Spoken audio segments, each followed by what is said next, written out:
What the fuck do I look like now? That's what happens when the crows fuck you up, man. It makes you hard to exist. Alright, who's ready?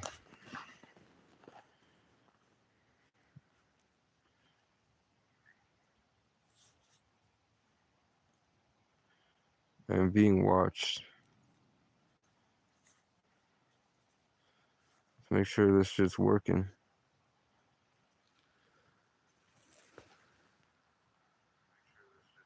How's the weather up there?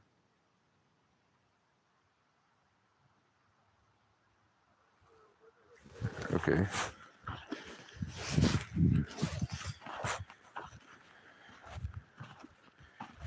I have to Google the number.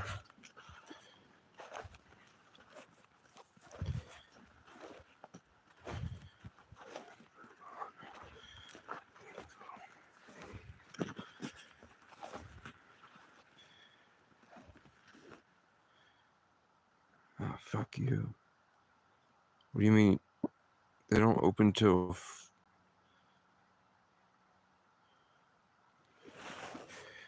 Okay, well... we're going here.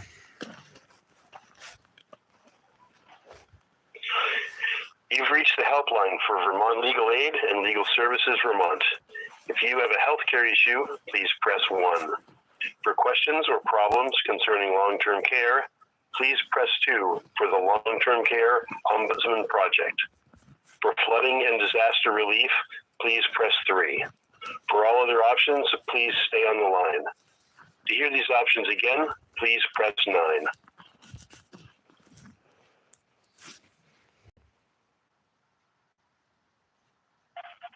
You've reached Legal Services Vermont. Our helpline is not accepting messages at this time. Please call back and leave a message during our new helpline hours, which are Mondays, Wednesdays, and Fridays from 8 a.m. to 1 p.m. and Tuesdays and Thursdays from 12:30 p.m. to 7 p.m. Again, that is Mondays, Wednesdays, and Fridays from 8 a.m. to 1 p.m. Their business hours are fucked. Let's try something else.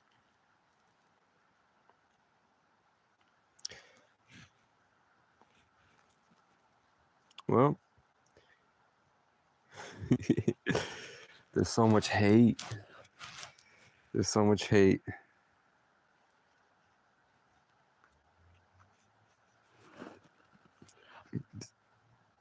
I don't know where you guys are at, but are your local Facebook groups so much, and just your communities, are they just naturally so hateful?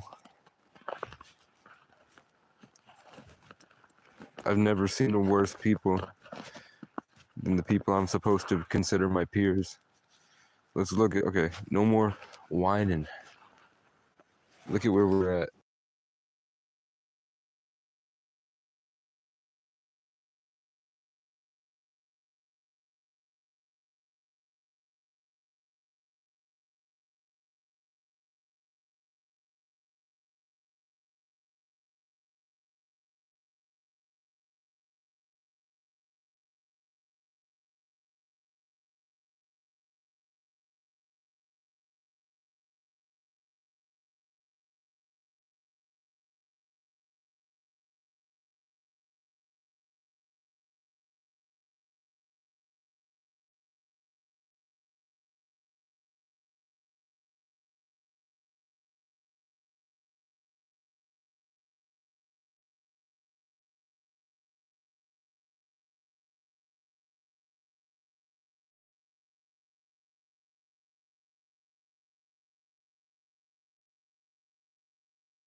Hey, is this Brenda? Yeah. Hey, it's Casey O'Brien. Hi. Hi. How are you? I'm all right. I left. I'm in Johnson now. Oh, good. Yeah. How are you guys? Not too bad. Okay. Whereabouts in Johnson? I'm trying to go to the college soon. Right now, I'm at the Jolly Station, Oh, okay. and I'm trying to get a job up here. Oh, okay. It got like the police didn't stop. They really it got worse. They kept trying, and eventually they told me I wasn't welcome in town, and it was just every day was a new problem. So I left. But I wanted to. Oh, really? Yeah, it was like I live on a wagon now, like a little tractor supply wagon, and everywhere I brought it, the cop was trying to get somebody at the business to say that that was their wagon, so that they could have me for theft and destruction of property. And then he told me I wasn't welcome, and he spit at me. He didn't hit me, but he spit at me, and he stomped around I'm laying on the wagon, and he's just like stomping his boots around the wagon, and I'm like trying to talk to him about how to help homeless people in the future by giving them space and giving them a chance to breathe and not trying to entrap them into being disorderly so that you can use force. And they didn't care. So I walked up to Johnson because I got really sick. I had like a 103 fever, and I had no I had no outlets to run my heater at. So I came up here. It's all right. I just wanted to ask for advice. I just talked to Rob Spenceley, who is the Kirk's recommended civil lawyer, and he said without body cam footage, there's nothing they can do. So I wanted to ask you guys if there was a way to bypass. The cops had told me that they want $30 per body cam footage, so that's like $200 right there. And Okay. I wanted to know if your office had a bypass. I don't know what the word subpoena means, but Kirk said he might be able to subpoena it. I know they took off the charges. They did have resisting arrest and assault with bodily fluids, but then they dropped those charges before it made it to court. I don't know if that makes it harder to get the body cam footage because it was not necessary anymore. But they should still have it because force was used. So Vermont says you have to have it for 2 years. I would think it would. Yeah, I would think they would still have it. It wasn't that long ago. I don't know any of the answers to these questions, but I will talk to Kirk and get back to you, but it probably won't be until Tuesday because we're off on Monday. Okay. It is, I think the 90-day mark is today. But it's for 3 years for any use of force. I don't know. I feel like they've been so sneaky. I don't want them to pull something else. It seems like they tried really hard to cover it up, and I don't think there would be another reason why they would be following me around like they did, and they would sit at my campsite and just blare the siren. And then they came back with mental health workers twice, and the only way that I stopped the second guy from forcibly removing me was that I recorded him on my phone and then played back the recording of him saying that he was about to lie about my mental illness. And he was smiling as he's doing it. That really happened. He couldn't get me to leave. He couldn't get me to seem mentally unwell. I articulated myself well enough that eventually he was just going to lie about my mental illness. And then I played the recording back to him. And he's like, "Why do I hear my voice?" And I said, "I'm going to profit off of you lying about me." And then he stopped. He came to his senses. And then he actually offered me $60 to get a gym membership. But he was Really? Yeah, it's I'm not from this area. I don't know what the culture is. It seems like people get very antagonistic. They expect me to act a way that I don't understand how to act. Maybe I'm autistic, or maybe I'm just not from here. But I've had I stayed at the motel program, and the woman was really mad that I had my window open. And I was trying to explain to her I didn't know that wasn't a rule. I didn't know that was a rule. You can't have the window open, and I have a 102 fever. I'm sorry, I'll just close it. And then she started screaming about my trash, and she pushed me out of the way, which is an assault, but I have no proof. And then she came back twice on the phone just to talk shit to me about how they're not going to renew my stay. and I didn't really do anything. I just apologized and said I'm sorry about the window. So I don't know what's stuff like that, like the mental health worker showing up to say she's going to haul me away for a long time if I don't answer what day of the week it is, and she's never met me. And her name, that's Kathy, that works at the police station. I went to try to talk to her boss, and the boss was just as rude. And At which police station? probably Morristown. Morrisville? Okay. Yeah, so I posted on YouTube how come everywhere I go, white people make up rumors about me and they show up like an angry mob and I become a victim. I have a list of 100 people that have done this to me. I don't understand why. And then they showed up the next day and said, I don't like what you said about white people. And then they tried, like, Sergeant Audette threatened to do, he said, I'm going to do what I did to you last time if you don't talk, because I was silent in my tent. And what he did last time was pepper spray my whole face, in my mouth, all that.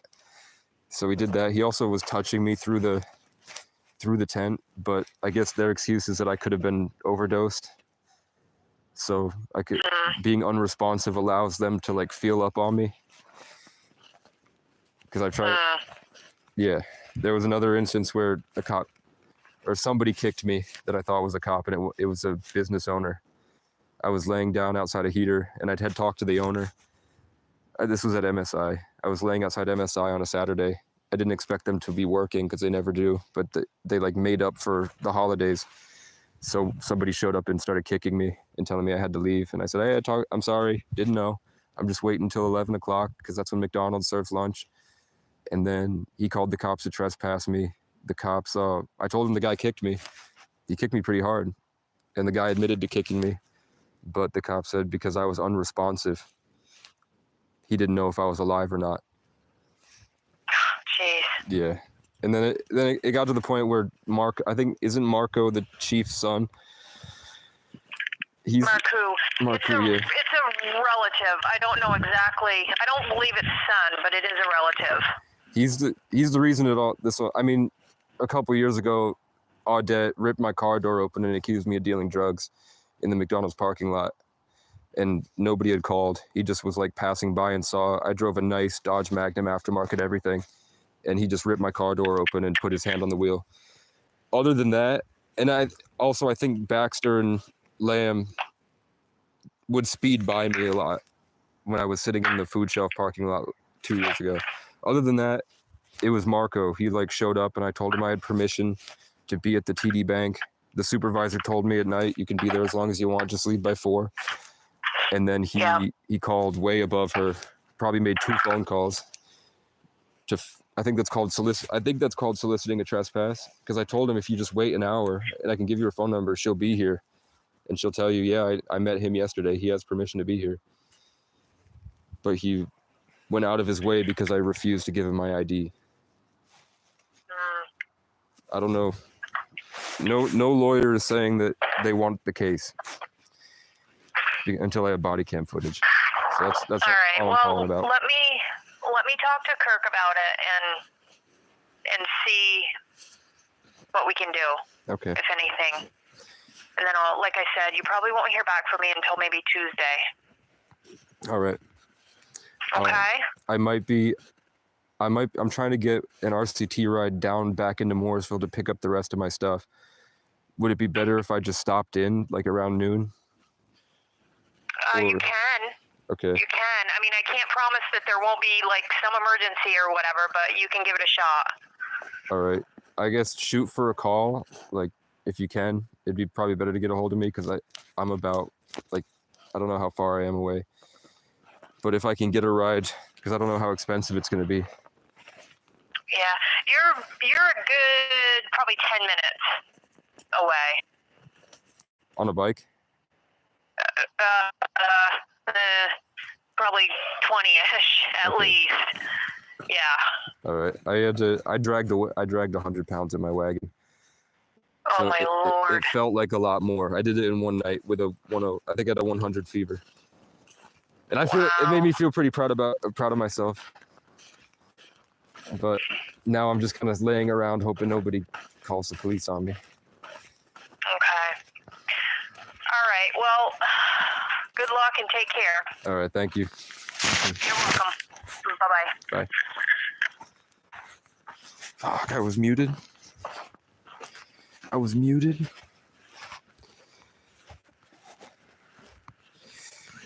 Basically, I called the civil suit lawyer that my public defender recommended, and he said basically, we've been watching the video a lot. It's been bouncing around different offices, and basically the general consensus is that we heard what happened. You don't have the physical proof that it happened because the camera was in Audette's pocket.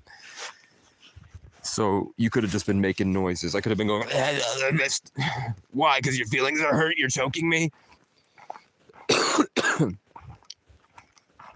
And then the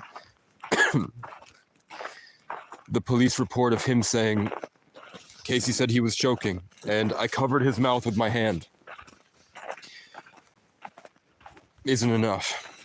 It isn't enough that there's blatant lies and the whole thing is misspelled.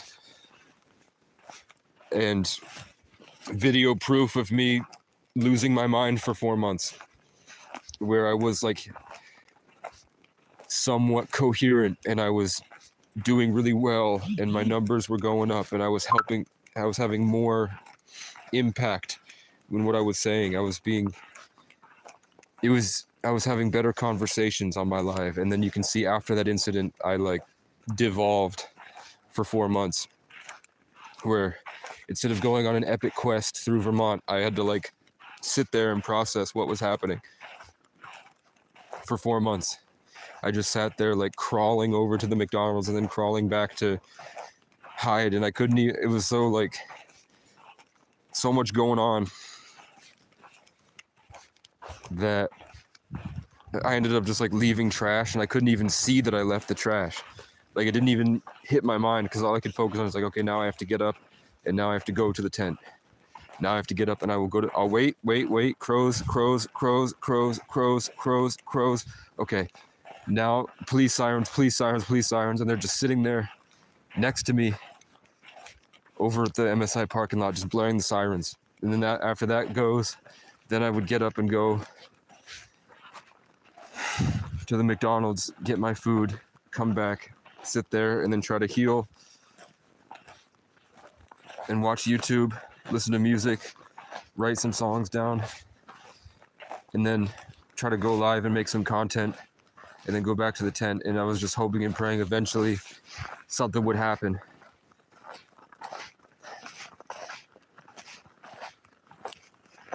And the police only got worse. Then they started just watching me from the parking lot, staring at me, waiting for me to get my meal.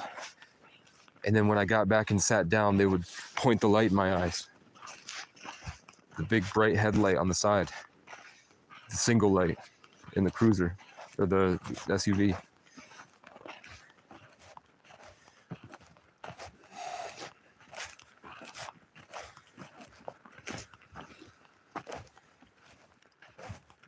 And all I did was sit behind a building. That's my crime, guys. I sat behind a building.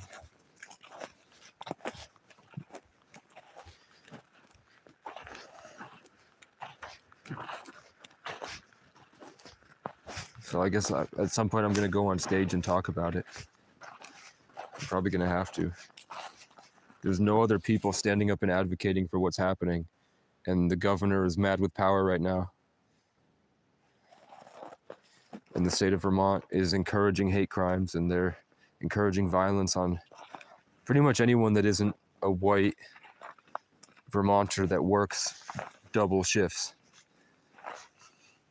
If you're not a Vermonter that works a double, they're happy to see you get hurt publicly. Like they have migrant workers who came up here because Vermont used to be very friendly and very welcoming. Look how beautiful it is. So they have tons of migrant families that since Trump, now they're flaying their fingers and gambling on how fast they can catch a chicken.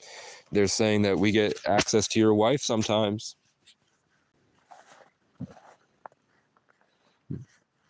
That's a real story.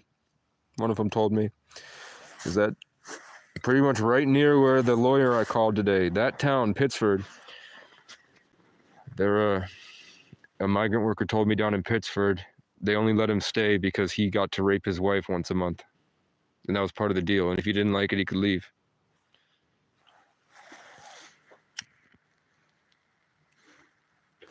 So there's a news article going around about migrant workers that are praying for justice, that are asking for housing to become available so that they don't have to live in like little shacks in the woods, that they can take a form of ID that isn't a social security card so that they can continue working for very little, working very hard, keeping the economy going in Vermont.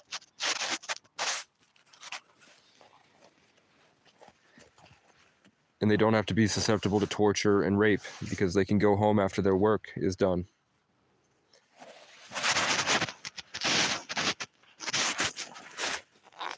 And they're on the podium, or they're holding the sign somewhere, and the picture was taken that they're all crying. Every one of them was crying as a group. I don't think it was rehearsed. I think it looked like they were really crying.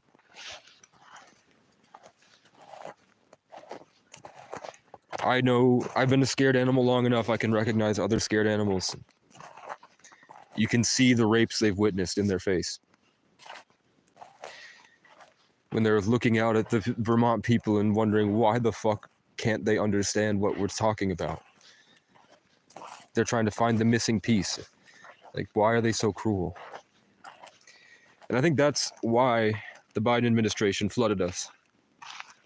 I think that's why they opened the border. Because they probably had 4 years of dealing with that across the country. Of the psyop of being allowed to hate the other guy, flared up a bunch of racism. And I think Trump played to the black community because I think that the thing that Freemasonic cult loves to do the most is to get you to hurt yourself. Because you're stupid. And they're elites. They're better than you. So they like to mess with you because it's funny. I do it. I've got the blood and I like to fuck with white people. I do it pretty much all I do is fuck with them. Imagine if I was rich. Imagine if I was worth billions and billions of dollars. I might run for president just to mess with them. You know what I'm saying?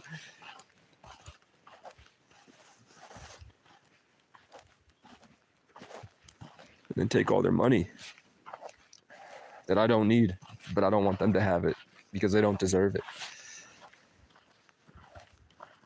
Oh, look at this view. There's no one that lives anywhere in those hills. Actually, I think I see. It might. I don't know what that is. It might be a fallen tree. There's something that looks like it might be snow on a roof. That looks out of place on that hill. But this mountain is huge. It's hard to tell. But for it being this far away, it's huge. And it's steep. Like, I don't see how that forms naturally. And if it isn't obvious with you guys yet, I'm pretty sure that what is now the Navajo Reservation used to be this ancient kingdom of giant trees or giant mushrooms. And I think there used to be tons of buildings that eroded, and that's what Monument Valley is. I think that used to be some type of giant monolithic structure that either got torn down, like the Simpsons are part of the Freemasons and they display what they're doing to the world a couple years in advance for whatever reason. They say it's to avoid karmic. People are saying it's to avoid karmic retribution by making you consent by seeing it and then choosing to avoid it. Which is why I think that's why Capstone said if you stay connected to me and you fall in line like everybody else. I think that was sort of like the same thing. I'm gonna let you know through symbolism and charged speech the spiritual aspect of what's going to happen to you if you continue down this path. And if you continue, that means you're consenting.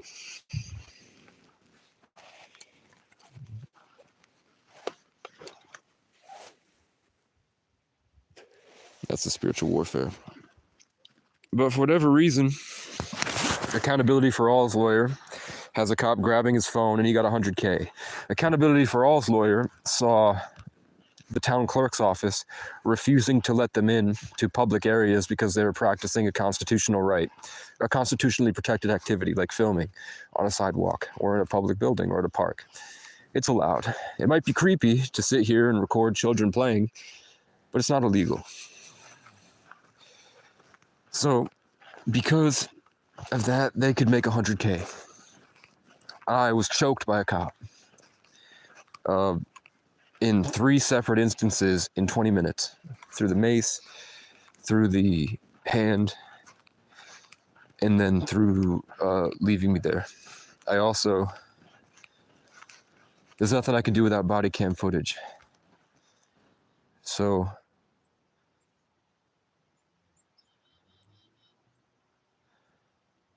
I'm gonna have to call Mimi. Let's do it.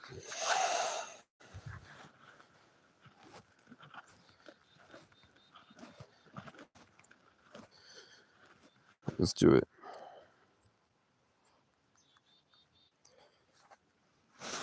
I love Mimi. I'm gonna say,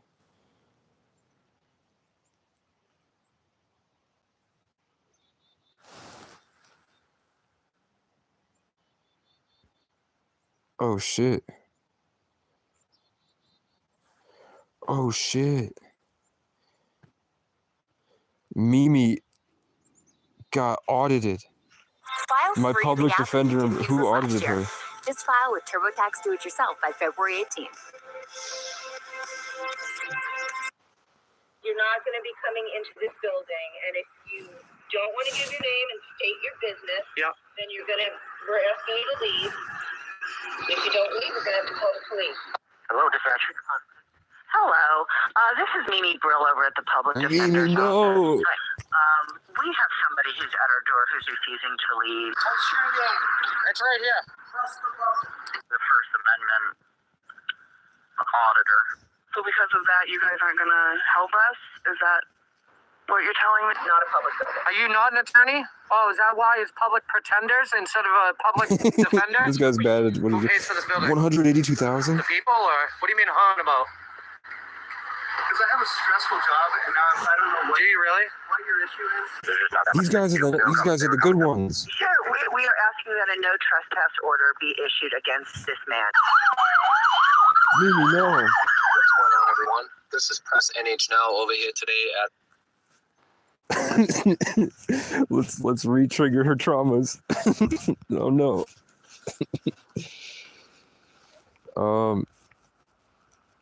Yeah.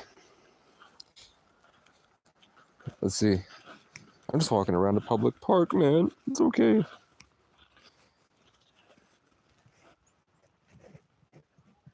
Shit, they have somebody's filed a slander against me. Plus,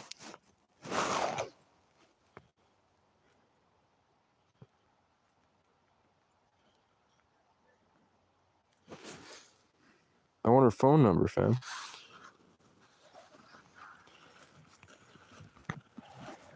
Okay. I mean, maybe I have it in my email. I've tried to email her and she has disappeared. Probably because Brattleboro's gotten so bad, man. She just couldn't deal with me saying, it's not fair what they're doing. So let's call Mimi. That was kind of, I don't know. Sometimes I get mad. I don't cuss her out, but I say, like, this is psychological torture. Come on, Mimi. Look what they're doing to me. He's had me here for 3 years because somebody else bumped me in the hallway. Okay. No, it's a Friday, so she should be celebrating. It's the weekend, guys.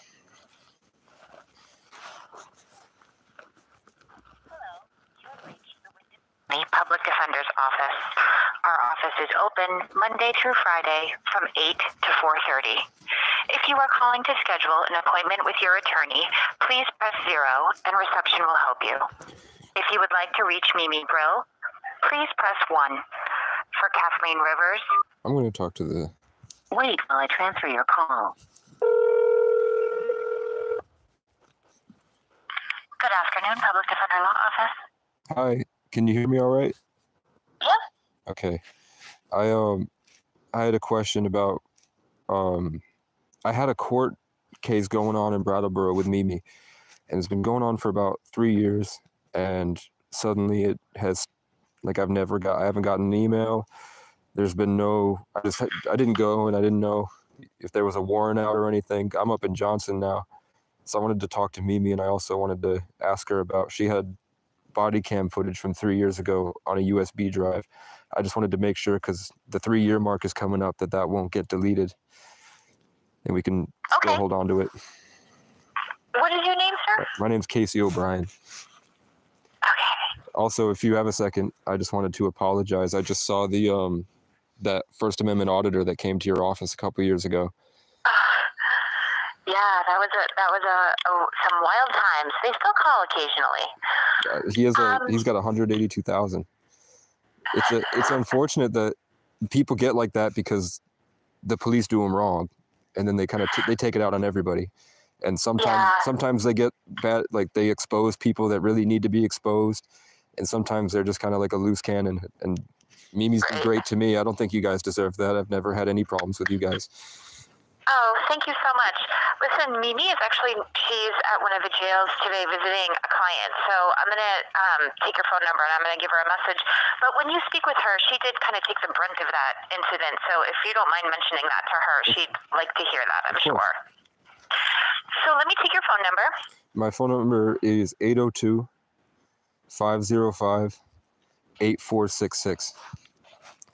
8466. Okay, so I don't think she's going to be back in the office this afternoon. She's over in New Hampshire. And our office is closed on Monday for the holiday. Okay. So you likely won't hear from her until next week, but I will give her the message that you're looking to connect, and I will give her your number. Okay. Do you think she'll be back in the office before it closes? That you can just say, like, real quick, if you have a sec, can you make sure that if the 3-year mark for that event passes, that we'll still have the body cam footage? Oh yeah, I mean once we get body cam footage from the police, either Brattleboro or state police, we download it into a drive. Okay, cool. Yeah, we keep it forever. I've got a lot of problems up in Morrisville, where I decided to nomad. Like I backpacked through Vermont for the past year, and a lot of places, like I don't do drugs, I have long hair. A lot of places, like I'd have angry mobs showing up that would catch me on Facebook, and they'd like make up things about me, and then they'd show up. I've got like a couple instances of cops just like making up crimes, and I have to catch them by recording them. Like that's how I found out about First Amendment auditors, is because cops were trying to like run me out of towns, and they like there was an instance where they didn't need to pepper spray me for any reason, and they pepper sprayed me in my mouth, and then they left me in the woods, and I like choked, and they like wouldn't call an ambulance. Oh gosh. Yeah, they like I had to like drown myself with my own water while they cuffed me and had me on my knees and shit like that, and then a lot of bad stuff. But the thing is like they want to charge me $200 for all the body cam footage. So I wasn't sure what's happening down in Brattleboro, but I know Brattleboro, they did a lot to me too. They like I'm sure you hear about it. Like there's like a whole wave with Planet Hank going on, that the cops are like grabbing homeless people, knowing that the homeless people are going to yell and be like, what the fuck? You didn't even tell me I was under arrest. And then they get them for disorderly and then get them for resisting, so that it makes a good show for Planet Hank. Yeah. So I wanted to hold on to my body cam footage, because hopefully, I'm talking to the people at the human rights up in Montpelier. So they wanted to see the body cam footage. And if I can say something good about Mimi, I definitely will. She's been great for my family. Wonderful. Yep. I went into Mimi's Discovery Drive, and I can see your body cam footage here. This is from 2023. No, 2022 in the spring, or in the early winter.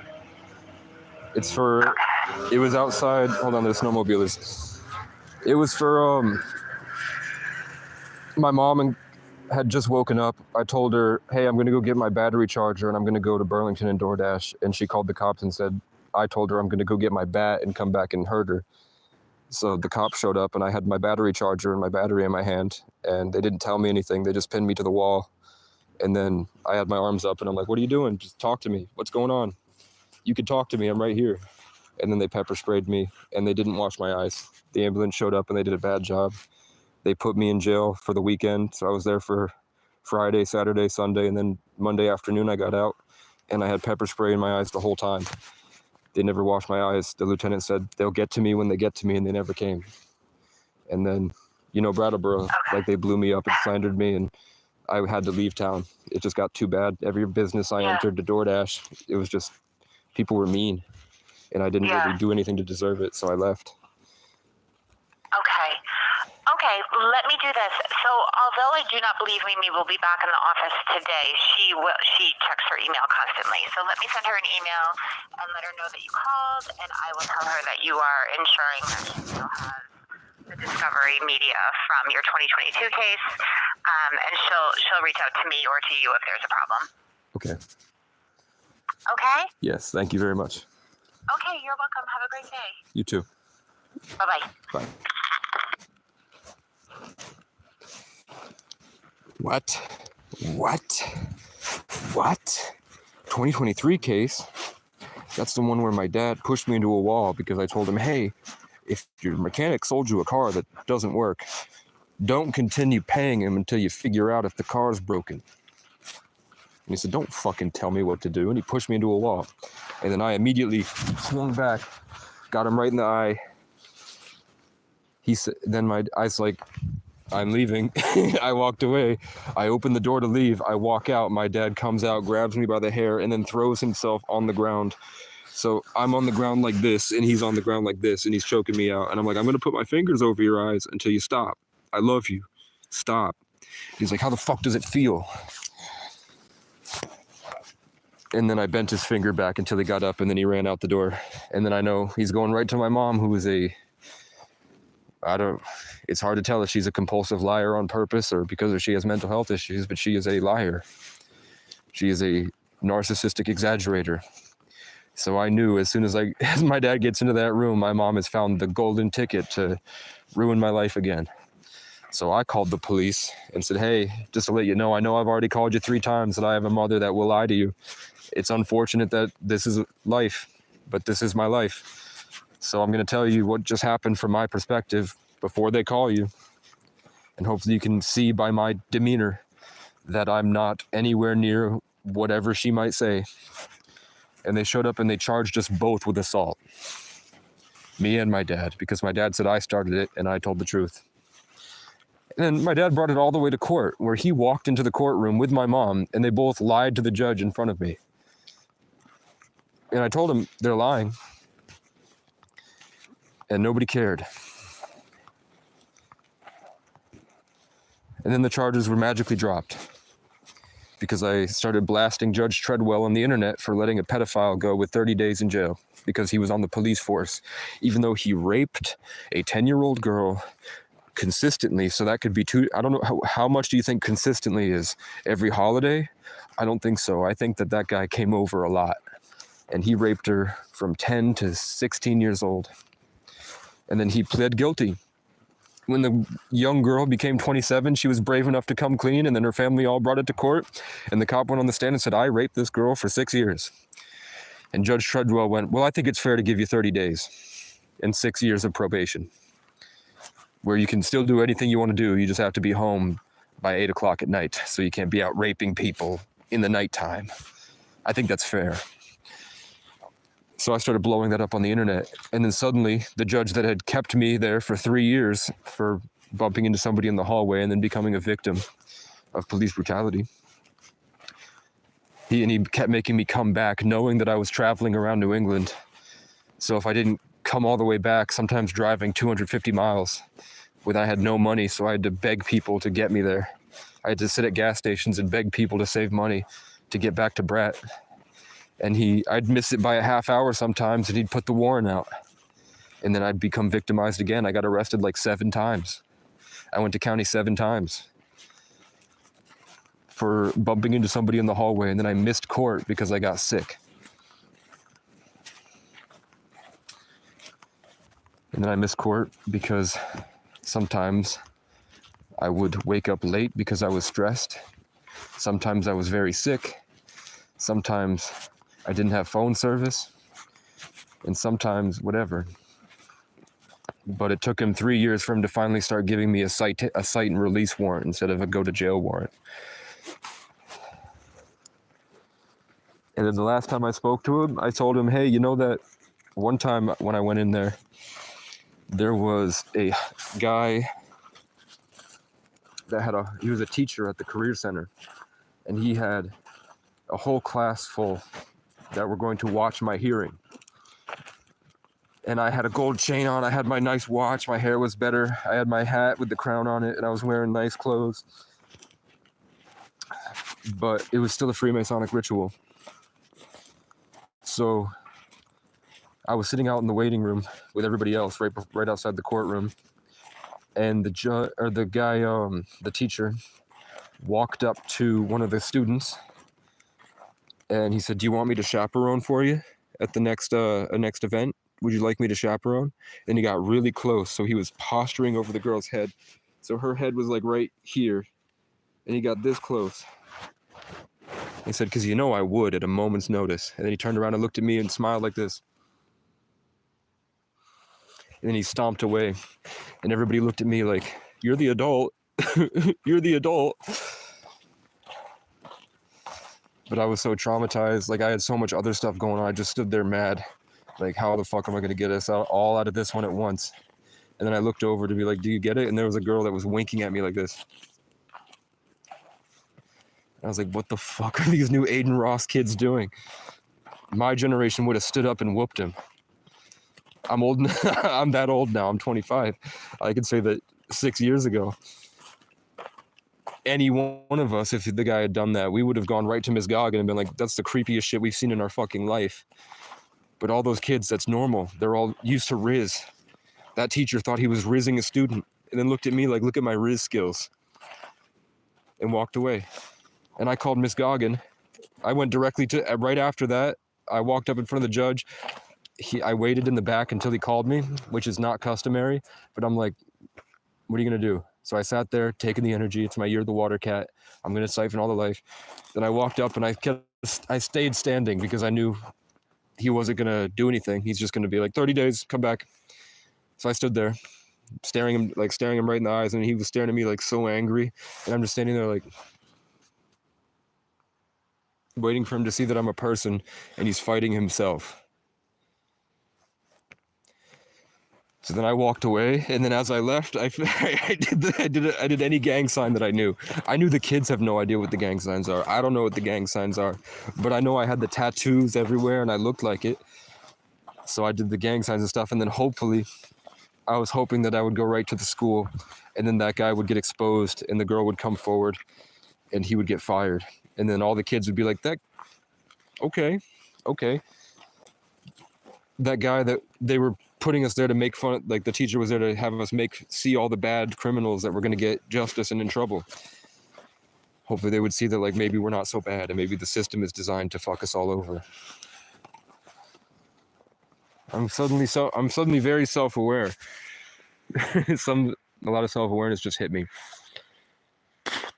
I rarely get to the point where I can recognize that there are people on the other end that might be anywhere in the world that are watching. Because this is like my FaceTime. I'm just assuming that the only people that would stick around are people that really hate me or really need an escape from their own lives. So let's see what my chart is at. It's at 14. It's not really a lot to walk all the way to that Jolly station. That's pretty far. That's like 4 football fields, and you have to cross 2 rivers. So I have to go all the way around that hill right there to get to that Jolly station, unless I want to walk through the water, or I can get a canoe. and then I have to walk through these people's property. And then that way, there's no bridge for a long time to get all the way down there. I've never seen a car. I see one car a day go down that road. But look at this. I've never thought about this before. This is a new revelation in my life. Because I always thought I wanted a truck that had a giant camper on the back. I wanted a truck with a big fifth wheel. I want a big truck with a Sundance fifth wheel. And somehow I was going to make enough money a month to be able to travel across the country and do great things. And I still have big dreams and I want to do it. I'm hoping and praying and nothing's happening.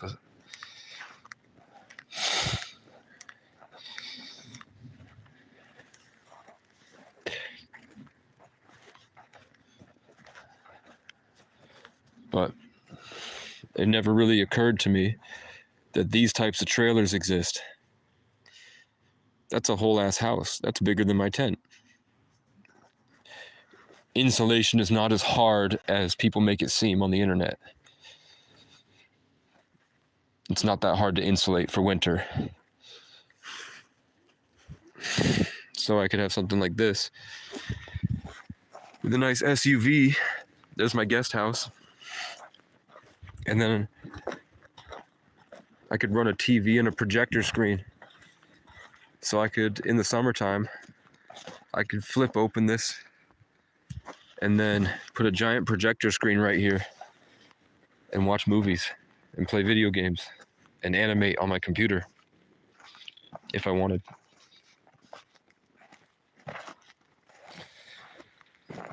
Right now I felt like I wanted to go to work for 2 weeks and bust my ass working doubles just to prove that I can do it. As soon as I applied to the Dollar Tree, I felt like tons of my life force energy was taken. Like I felt weak. Like it feels like the employment process is a ritual. I also came here because I wanted in the fall, I was going to do pull-ups on the park every day, like I used to do in Northfield. Why can't everything be easy, guys? Why can't I go down? I mean, who's to say I can't sit at a gas station? How long do you think? Not long. 5 minutes. I've tried to ask for gas before, and they usually gave me about 30 seconds before they'd call, and they'd stomp out screaming at me, threatening me, and then calling the police and saying whatever would get them there.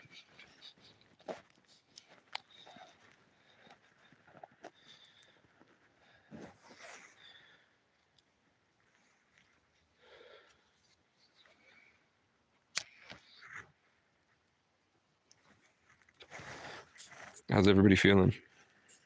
Are my parents ready to apologize?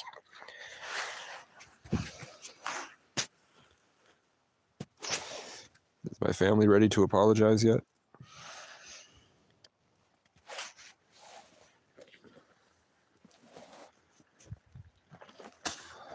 Hey, look, a red car and a black car.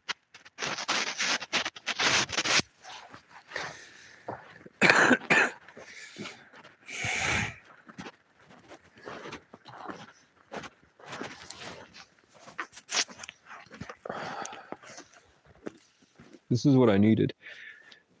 It's unfortunate the crows showed up, but maybe it's better. Like, I think maybe I came in with too much energy. People were starting to get mad because everywhere I looked, there was a big, like I could feel like every time they looked at me, there was like this huge wave of high vibrational light coming towards me. And that was making them real mad. Because maybe they thought that it was being taken from them. It probably was, somehow. And now that the crows have really fucked me up and I started back at baseline, it's humbled me again. Like I did the big achievement and I overcame it and I feel good. You weren't able to see this yesterday. maybe this weekend, that would be a good idea, I think. This weekend may be a good idea to go check out the college. It's about 2 miles this way.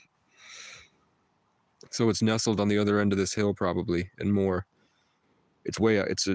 This is just trailer parks, and then there's a big college up here. And the college is a lot better looking than Vermont State University. But there's no jobs posted on Indeed. Like, I would go into the cafeteria for 2 weeks and bust my ass and be like, I just want to see if I can do it. You know what I'm saying? But there's nothing posted. I'm sure with all these people here, they're all at work.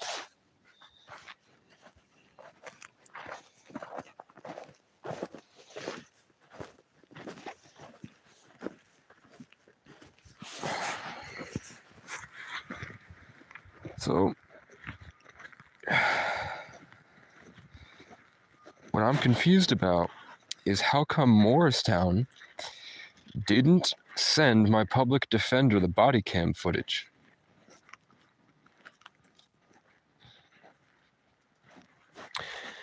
What's going on with my public defender, who is a Capricorn, and he's an 11 life path? No, he's a 1 life path born on the 11th, which means his life is arguments. He lives to be aggressive and argumentative. But he's an Englishman, and he's a Vermonter, so he's a nice guy. He loves books. And he appreciates the value of my story, which is rare. And we talked about philosophy for a little bit, and like a higher level behind the summary of the book. You know what I'm saying? I thought someone was yelling. He was talking about a guy who was at war against the evil of the world, and that it reminded him of my story, and that he spent his whole life wondering why there was so much evil in the world. And he found tons of books of people from thousands of years throughout history talking about the same problem. Why is there evil in the world? And then I said, maybe the evil is the base point, and the universe has to be dark because it highlights the light.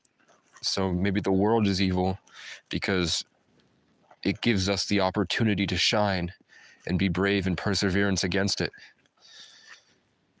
And those moments in history of you going against the evil in new and creative ways is the glory to God. And then he said that in the book, at the start of the book, the guy says, there's no happy ending to this story. And at the end, there was no happy ending to the story. It was a journey against evil that stopped and nothing changed, just like all the other books.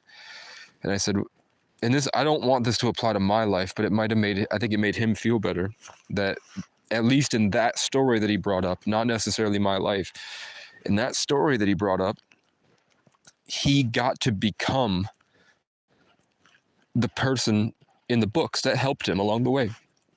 The people in the books helped him throughout his whole life because he wasn't alone. So he got to become another node in that long line to help the next person the same way that he needed help.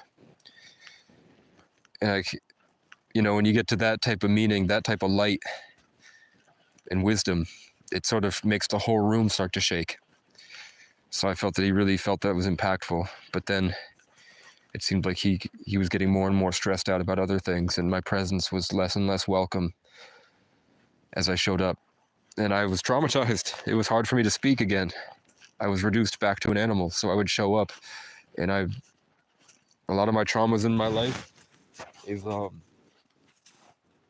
I'm worried that I'm going to say something that affects the group emotionally, and that's going to make them turn on me, and I'll have to suffer more.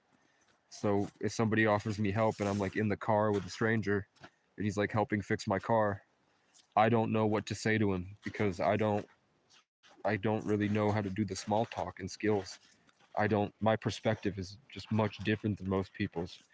So the stuff that I naturally want to talk about, even if I'm just like, even the jokes I make, my small talk about life is just different.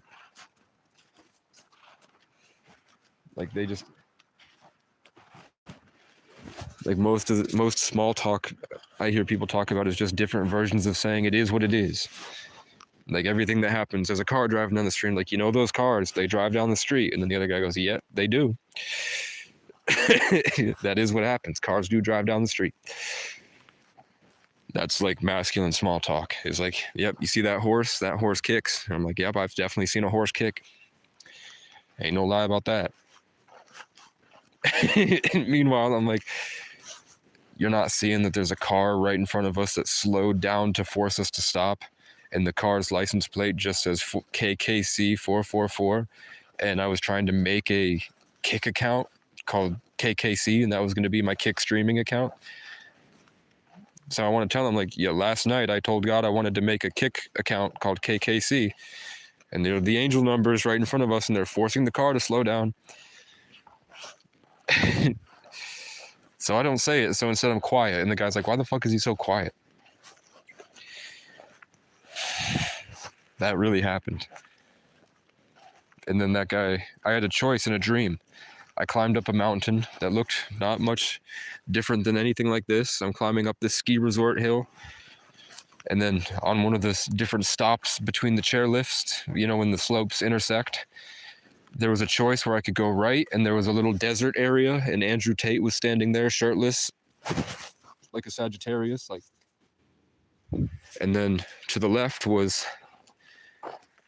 a guy sitting down in the forest, in like a forest area, and he had etheric tethers to tons of different birds and tons of different children and family members, and he had a wife, and they were all connected in this big family with nature. So and then Andrew Tate was standing there alone in the desert, angry. So I made a choice, and I chose the other guy.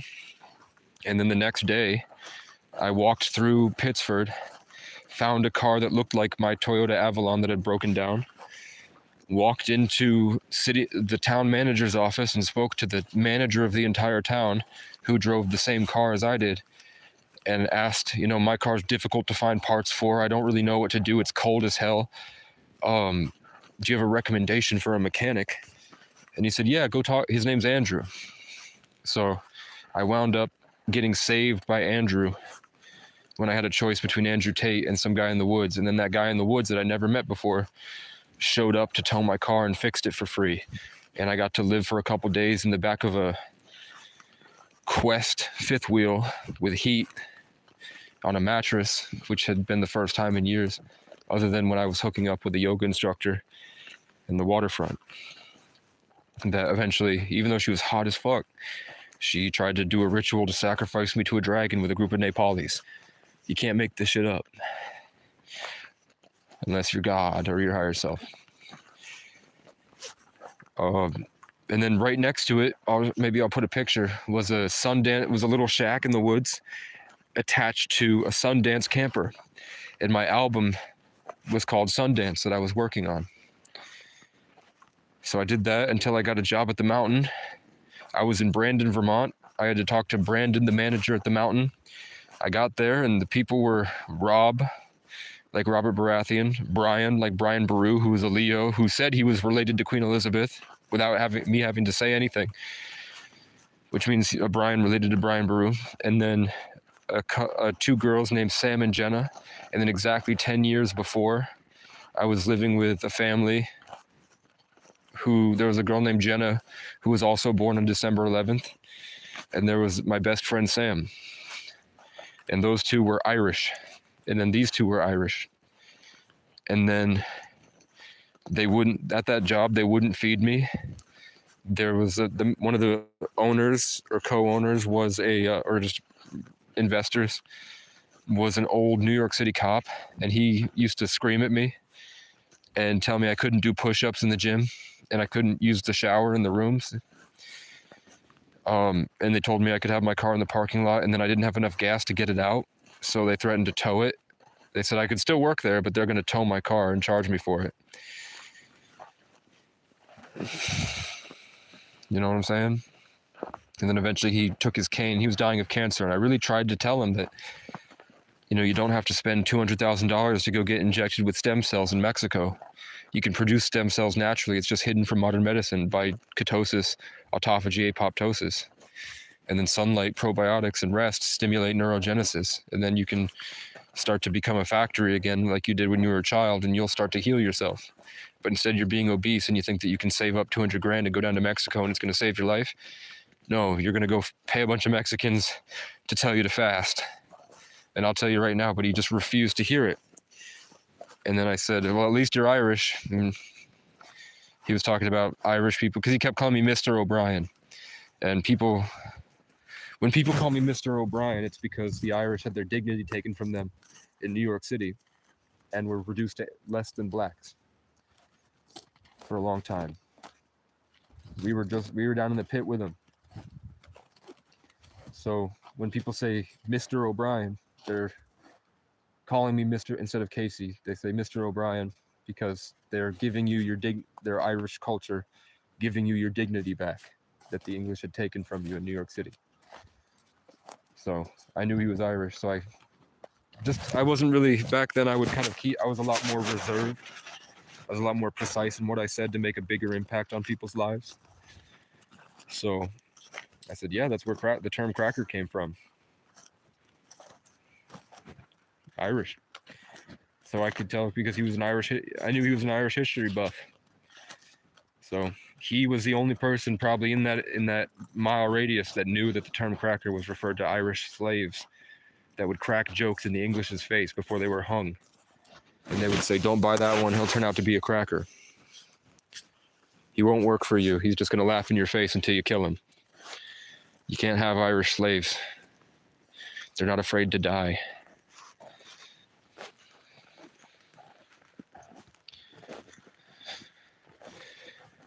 So his eyes lit up and he realized, like, oh, fuck, I treated this kid so bad.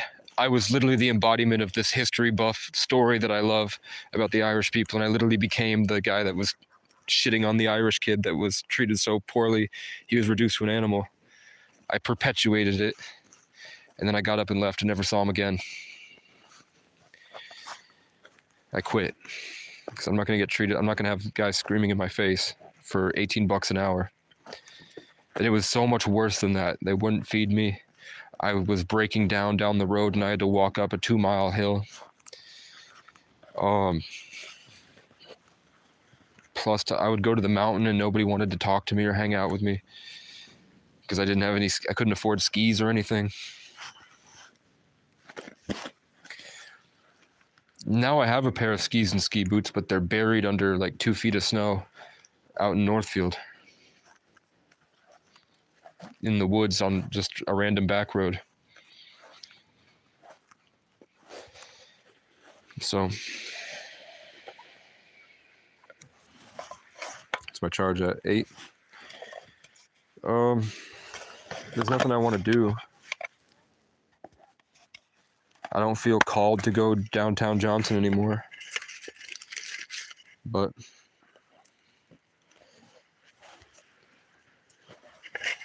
I need at least a guitar.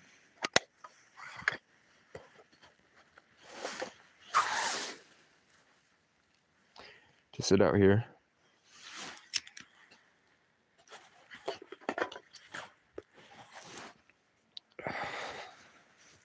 I make songs I feel are really high status, really high quality, that the world has never seen before. Like I make beats that have drums I've yet to hear anybody else make. Sometimes they get close, but it seems like it just comes to me naturally. Because of that, I always want to be really careful about fucking that up. And it seems like employment fucks it up. It feels like falling in line and getting stuck in a box where I no longer have access to create at that level.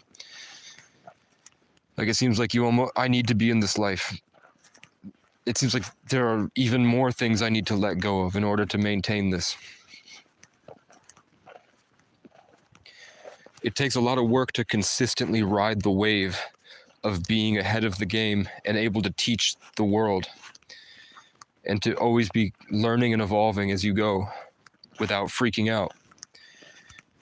That's why they have chosen ones. And they have people that are born for this.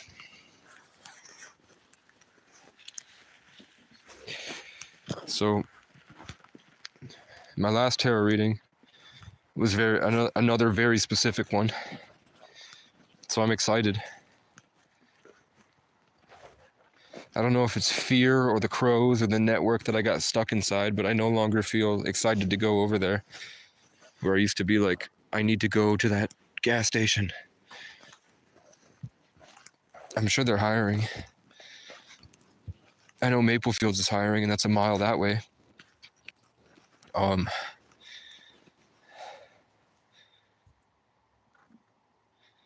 don't know what to do, guys.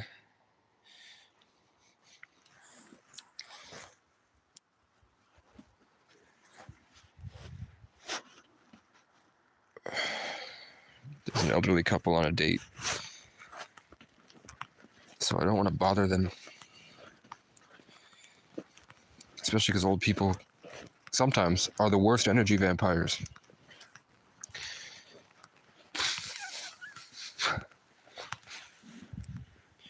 Palm Bears. Your toes started hurting. I don't think that has anything to do with me. I wouldn't think like that.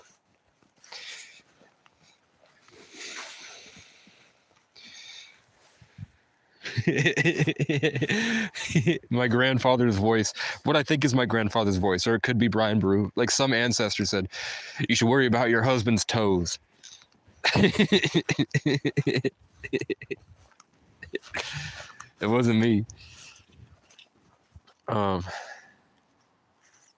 don't know. I'm rarely getting like the divine inspiration here since the crows. But maybe God leaves you quiet to see what you do.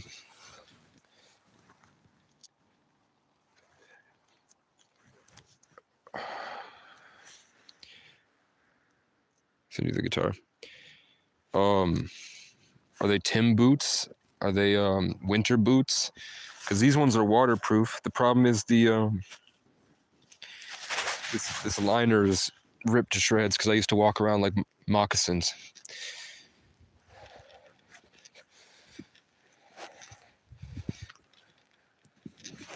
I used to walk around town in just boot liners, and I'd walk into McDonald's and to stores and shit.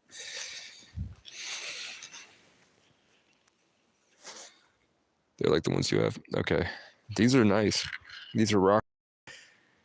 I'm glad I got them.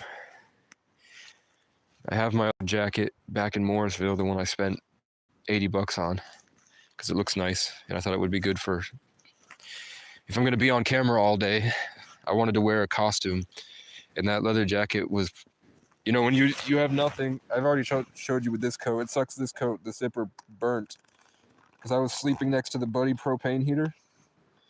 So a lot of the zippers on the lower part melted. And because I was sleeping on my side, there's a big hole. Yeah, I'm size 11. Size 11 will fit. My toes were bigger. My feet were, I don't know what happened. When I was younger, I couldn't fit into 11s. But I was also trying to have bigger feet, so I was stretching them every night.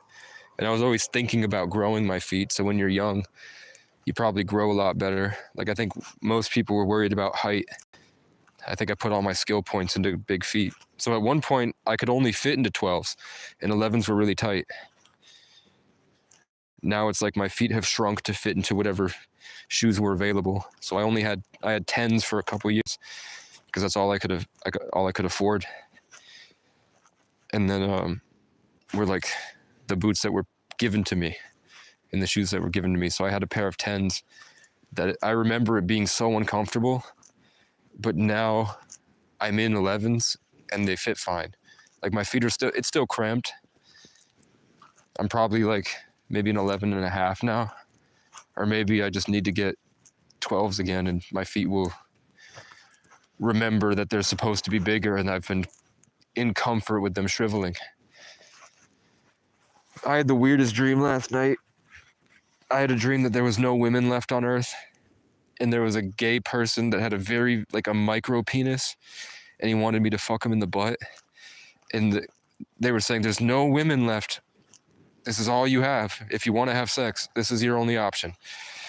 And I was like, I'll try it. And then I couldn't do it. It didn't work. So then they put a fake dick into the guy's butt, and they said, it's a fleshlight on this end. So he feels a dick, but you feel a vagina. Will you do it then? And I tried it, and the guy fucking came, like, he was just like spouting cum. And I was like, I didn't even start yet. And he was like, it just happens. I don't even use my dick. I'm a hole, I'm a bottom. And my dick is useless. And I woke up like, what the fuck is the symbolism behind that? They wanted me to fuck a guy, and I couldn't do it. So they tried to like make it work, and then I still couldn't do it. And then I had to watch the other guy. It was weird because the guy also had like no back. It was like the front side of him was there, and then he had like a completely empty, like dull energy where it was like just a clear energy instead of a back. I didn't like it at all. I also had a dream before that. Yeah, I also had a dream before that they brought me into a room of one of my subscribers, and one of my subscribers was 14 years old, and he was trans, so he was a man, but he was like a trans woman, so he had a dick, but he was acting like a girl, and he had herpes, because in the city, everybody's fucking everybody right now, and that's just normal for their generation, is to like have orgies. So he had a bunch of herpes, and he was watching my videos. And it was the same. I've heard kids talk about meeting, like there are a lot of TikToks now of kids that are talking about dreams where they meet demons and they show them the Antichrist, and they show them like the mark of the beast, where they take, the kids have a dream where they get led into a classroom, and then a demon walks in and shows this little teepee, and you have to go into the teepee to get the mark of the beast. And if you don't, you're going to get hurt a lot and your life is going to be horrible. So they're forcing the kids to get the mark of the beast. The same way that they describe like the dull, weird energy that I talk about that happened the other day, that like weird purgatory realm. It was one of those where I was like going to see a kid that was in the purgatory realm, which is probably their generation's collective consciousness. And one of my spirit guides or my ancestors, like what people consider the voices that pop up into their head. In my dream, it was like a spirit swimming through the ether to like wrap around my lower back and connect to like my ab, and then speak to my, like connect to my neck and start talking to me. And he told me to say, do you want to suck my dick? And the kid popped up and was like, sure. And then the kid tried. And this is a dream. And then I saw all the herpes, and I was like, I don't even want to even think about this. Stop.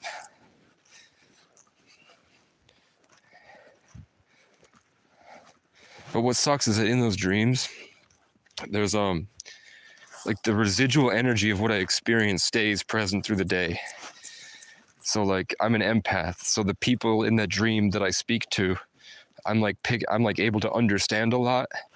So that stuff kind of sticks to me for the rest of the day. So it's like practice for how to like push things away and remember who I am, to like hold true in my belief systems and maintain myself, because a lot of my traumas were like being violently victimized and then trapped around pedophiles and shit that were trying to take advantage of me. That was a lot of 2019 to 2024. Like up from the year of from the new cycle, the year of the rat, that's when the cycle started over in COVID, to 2024, when I decided to be a hermit alone in the woods. Pretty much my reoccurring trauma was losing everything and having nothing and nobody. And the only people that wanted to help were people that wanted to take advantage of me. So it was just more practice. I think it was more of a prophetic warning, and like, because I live such an isolated life, sometimes my dreams were showing me how different other areas of the world are. Like some dreams I'm in Holyoke, some dreams I'm in different places, and I get to see like how different it is from where I'm living now. Like a lot of cities are really boxed in and people are living in tiny boxes in their mind, or they're like trapping themselves where they're the only way that they can function with all those people and no trees is if they use a lot of their brain power to trap themselves in their own mind. So like I would be walking down a city street and I'm watching people leave, and then suddenly they have to like force themselves into like a lower dimensional reality just to function with all the different people on a New York City street. Whereas here, I'm always like trying to be in my dreams in Vermont, I'm always a giant. Every dream I have about Vermont, I'm like towering over the mountains, or I end up flying around.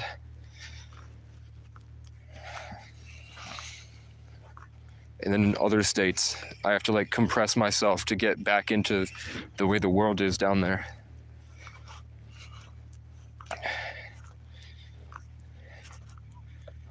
Like pretty much most of my dreams up here, I'm alone, or I'm a giant and everyone else is small. Like sometimes I feel like when I'm sitting there with the crows screaming and I feel like I'm locked in my own hell. I relate a lot to people saying that these mountains are actually people. Like that's somebody's hip and leg, and that's somebody's torso, and they're laying on their side, and their head is like behind there, and their arm is going down like this. And these were the old giants that used to go to the giant trees that they talked about in the Bible, when the celestial giant angels came down and bred with people to make giants. And they say that these mountains, some of them, they're like looking on maps and they're finding places that look exactly like petrified giant people. Like the facial structure, the mouth is still there, the legs are still intact. It's a humanoid figure that's obviously laying down on its side in the fetal position. Like they all just went to bed, like you see like in Pompeii with the stone people that got petrified by the volcano. So I can relate a lot to those things when I'm laying there lifeless like that and just experiencing nature and the flow of things around me. I feel like a sleeping giant. And then since I've been having those feelings, a lot of artists have made songs where part of their rap is talking about, you don't want to wake the sleeping giant. Like that, the theme of my life that I feel, yeah, like in Moana. That theme gets represented when I feel the same theme in my life, even if I'm isolated, because I'm connected to the collective consciousness and I'm doing work for the collective consciousness. In isolation, I'm processing like things nobody else has the ability or chance to.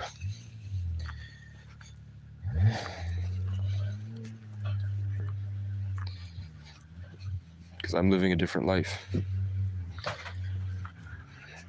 But isn't this cool? These guys are loading up their snowmobiles. I can see how that can be really cold to live in. But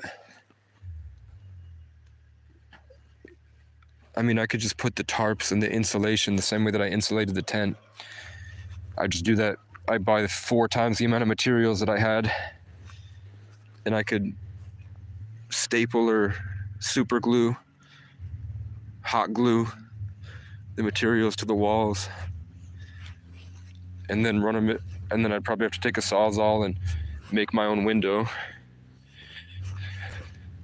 or whatever tool.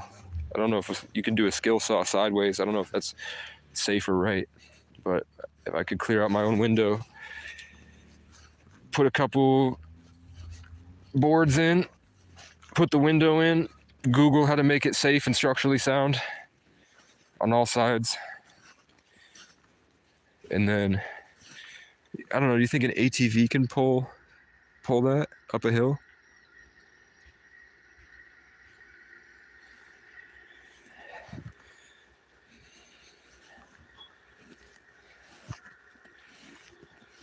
I mean, the people are nicer here. I'm feeling like all this traveling is me finding a place I eventually want to buy a plot of land. But maybe I'm supposed to travel the country and travel the world. I don't know what I'm supposed to do. All my good ideas, I never have enough money. And then suddenly, the closer I get to explaining those good ideas, nobody wants to hear what I have to say, and nobody listens. Like, how many? I get like 40 people that watch my videos on average. Let's say 30 of them don't have Cash App. I just needed 30 of those people to download Cash App by clicking a link and downloading it on their phone. What's 30 times 20? 600? I would have made $600 in a day. And that could have gotten me right into a passport.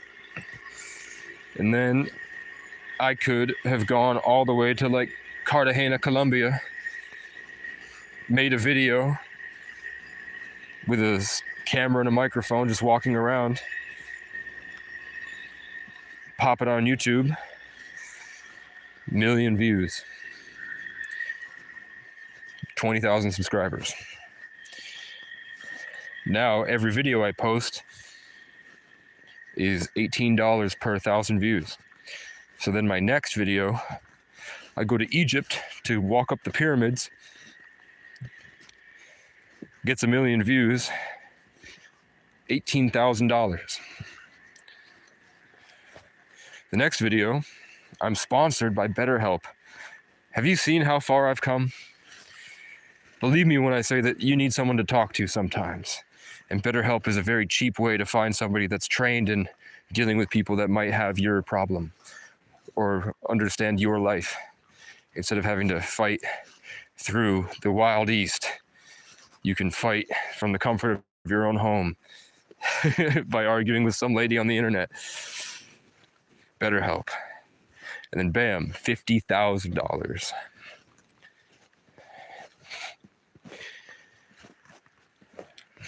You know what I'm saying? Plus, I have a shirt that says, all cops are stinky little sneaky weasels. All cops are sneaky weasels. All cops smell like butt. And then I have a lot of really, really cool merch designs I'm really proud of. Stuff that I think it would be epic for a 14-year-old to wear to school. Stuff that I could see football teams wearing it. Something that the world has never seen before. The How to Survive in the Wild videos, like Will Survive stuff, and I needed a computer to edit, or I needed an editor. So until I had that, I've just been walking around talking and recording. And then I figured somewhere along the way, we'll be able to compile those into videos. So I did it in seasons. So they would be like hour-long podcast episodes that could go into like an AI animator, or find somebody that's like my cousin who's passionate about animation. And then I have all these videos with all these stories that while I talk, they could do a mock-up animation and then get picked up by a Discord group that does animation. And if they want to start to animate my life story and my life's journey, then those are short films that can showcase their talents to people that might be interested. That was my plan. So I invaded tons of Discord groups and asked for help, and nobody cared. Nobody even responded.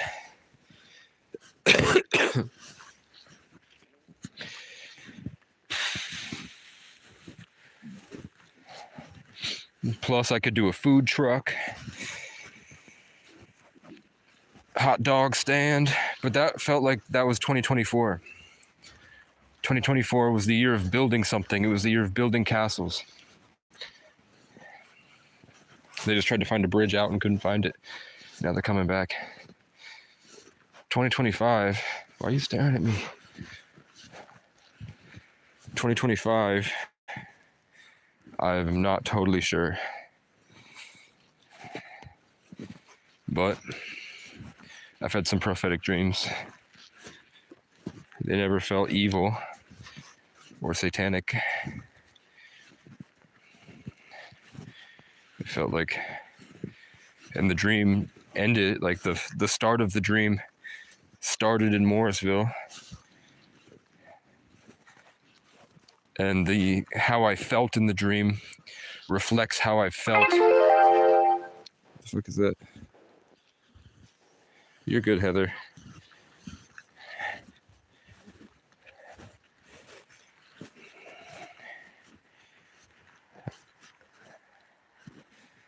You think these people are just wondering what I'm doing? They just keep driving around in circles watching me.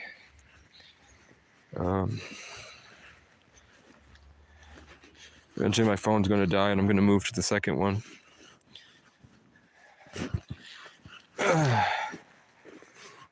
Yeah, what's wrong with these people? Neighborhood Watch thinks I'm dealing dope. So now I'm afraid to leave my I'm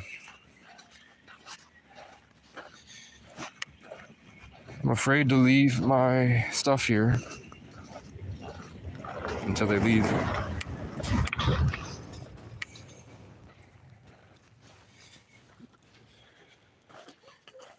That's a outhouse. Unless you mean that silo back there. I don't know. Let me see. It looks like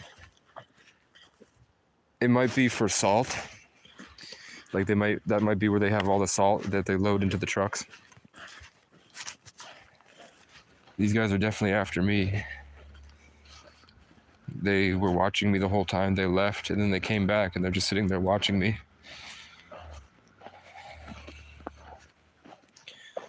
I'm at a public place.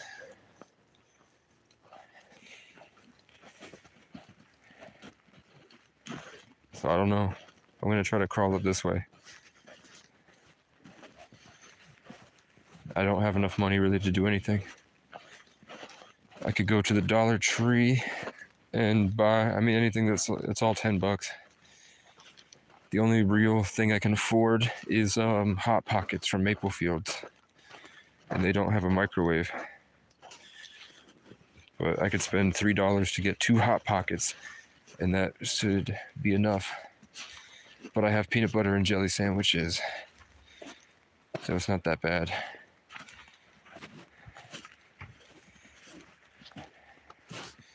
Let's go in.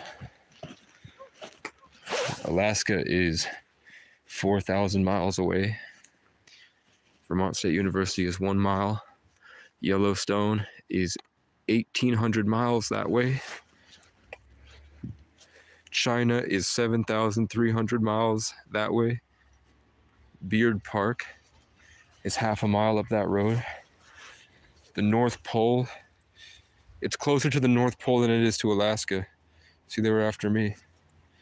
I told you. The Bahamas is 1,300 miles.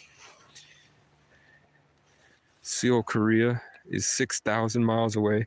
It's closer to the North Pole than it is to South Korea, or to Seoul. Vienna is 4,000 miles. Is Vienna in Austria?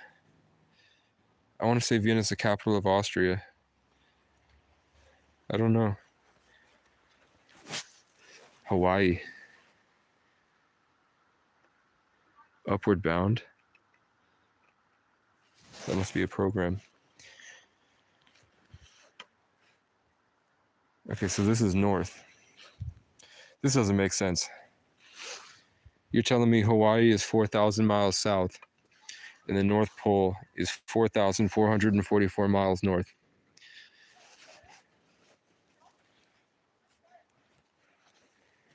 There's an arboretum. Why the fuck are those guys watching me?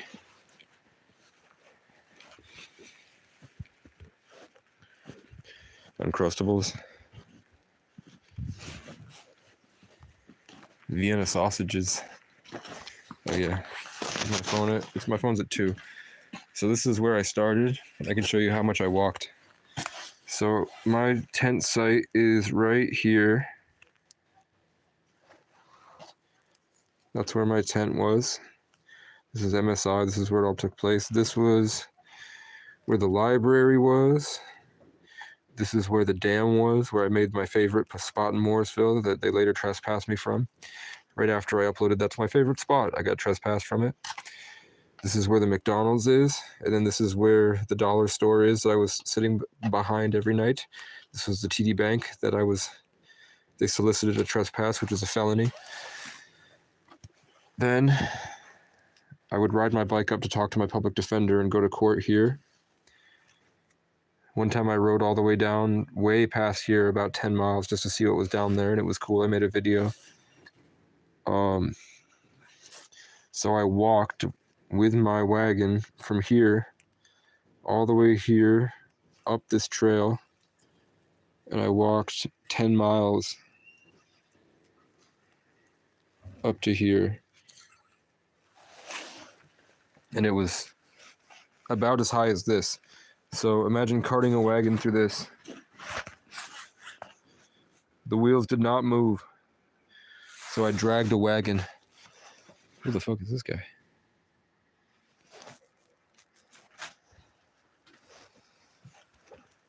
Which really hurt.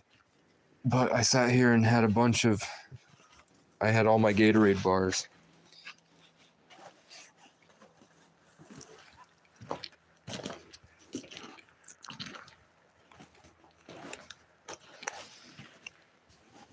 Okay. I'm gonna wait for these guys to kick rocks.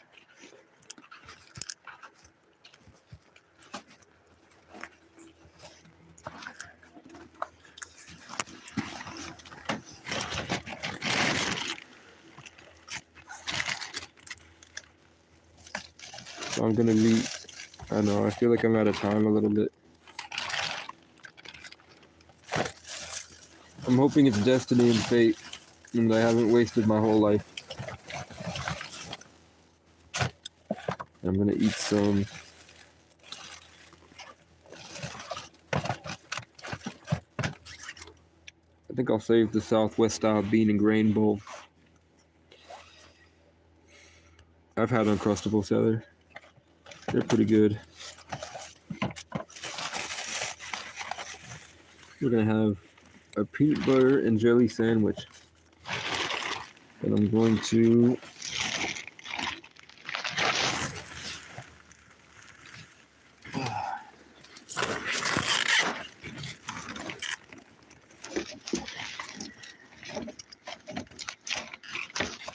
they were trying to get a recording of me hiding under here to blast on Facebook.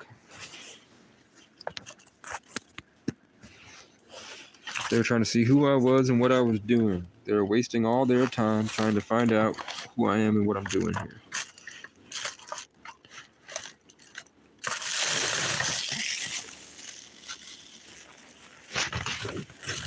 And they could have been out writing history or something, making history.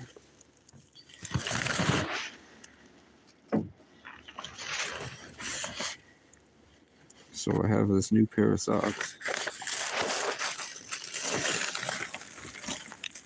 And I have my block of Monterey Jack cheese that I'm just going to take bites out of tonight.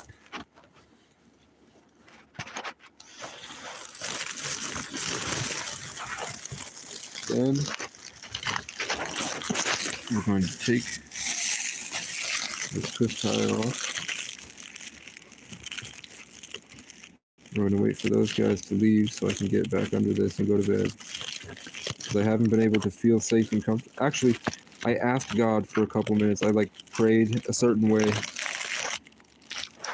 I figured out some cheat codes in reality, I guess, to be more present. And I asked a certain way if I can be left alone, safe and protected so I can feel comfortable enough to sleep. And then I was hit with a wave of warmth and comfort for a little while. It felt good. And then the crows showed up and they got real mad. And then they tried for about a half hour. Every time I had any type of thought, they would start dragging my soul out of me, almost, and locking me in a prison. And it hurt. It's painful every time. And I always think that I have it figured out, and then it seems like, the crows are intelligent, conscious entities that don't care. So they do it more and more and more. Just probably representative of some of the energies around. Like, I don't think they're evil. I think they're a reflection of the collective conscious. So I think there's a lot of people that are like, if you don't like it, leave. So the crows feel, if you don't like it, leave.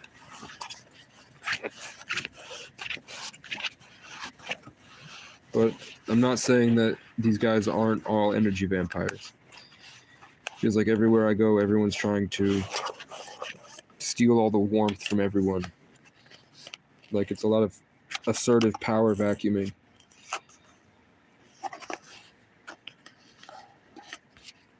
So, I don't know why these jobs won't hit me up. I tried. I've been trying for 6 months. I don't know why. It must be my hair, and it must be what they Google. Like, they must be hopping in my... They must type Casey O'Brien into Google, and now they're finding my YouTube videos. Yeah, and the crows are very grateful, and they're confused because nobody feeds them.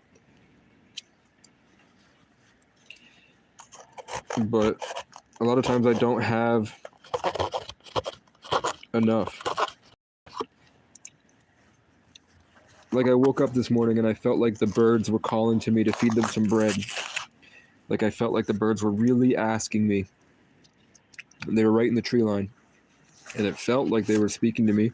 And they wanted me to throw them a couple handfuls of oats because it would make the relationship better between us. And it would make the birds happy, which would make the woods happy. They're also just as satisfied with me taking a shit, it seems. Like, I feel like the forest is just satisfied when I shit in the woods. Because it brings in bugs and it produces things, and I'm still adding. Yeah, the forest is picky. This peanut butter is frozen solid. I wish I had chocolate chip cookies. I just wish I had chocolate chips.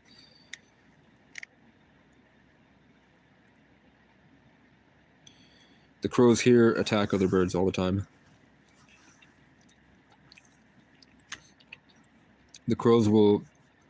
One single crow I've seen come at an eagle. I've seen crows just fly out of... It's just like sitting on a tree screaming for an hour. And then an eagle flies by. And it's soaring up really high. And I've seen the crow fly right up to it and start trying to peck at its feathers. And the eagle just flies away. And the crow never came back. It followed the eagle.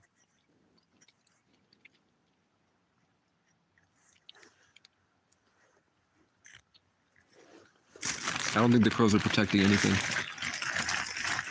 I think they're smart birds.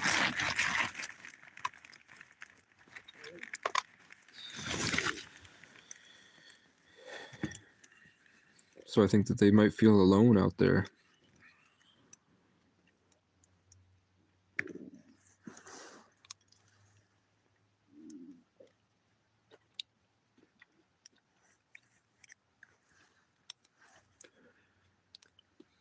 No, I think that all birds are smart.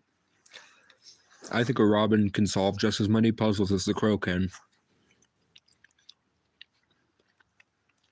I think animals are communicating with me. The robin babies that I raised in Vivek's cabin were speaking to me and going on trees and chirping at me the same way that I would stand there and talk to them. When they got old enough, after learning from my behavior, they were standing on tree branches and they were chirping at me, and I couldn't understand what they were saying. But they were looking at me in the eyes, because I was looking at them in the eyes. I was looking at their parents in the eyes. So when the babies got old enough, they were chirping at me, looking at me in the eyes. And it was a really profound experience for me, because I felt like nothing was real. And I felt like that bird was trying to speak English to me. It just didn't know how.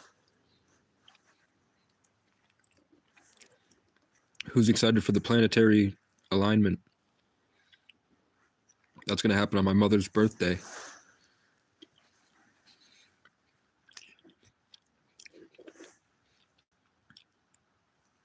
Yeah, crows are smart. We're all a part of a collective consciousness.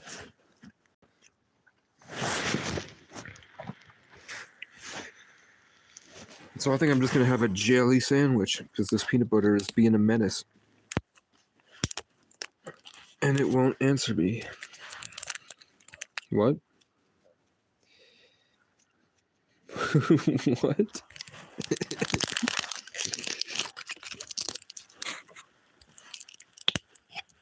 The peanut butter won't answer me. Do you think Jesus was just calling and spoke through me for a second? Sometimes I will just start talking to myself, and then the conversation becomes something talking to me using my own voice. I'm not gonna lie to you. Like, I know it's a schizophrenic thing to say, but sometimes I'll be making songs and trying to freestyle, and then the only thing that comes out is like, I know you can hear me, Casey. I'm literally talking to you. And it tells me things that make me cry. So I don't know what it is. Is it my higher self? Is it collective conscious? Is it God? Is it an alien? Is it a spirit guide? And I'm just more in tune to that world, or am I just a nut job? I don't know. But believing that I'm not a nut job has allowed me to do things like win lottery tickets. And I followed birds to famous people. What was it? Believing that the birds are leading me somewhere has never brought me to a place I was disappointed.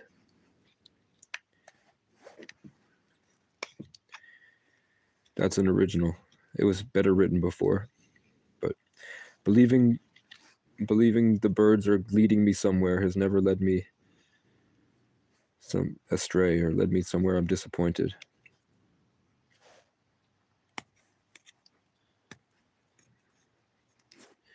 I'm just going to put globs of peanut butter in this.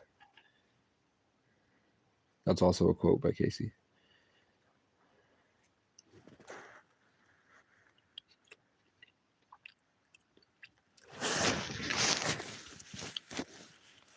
I don't know.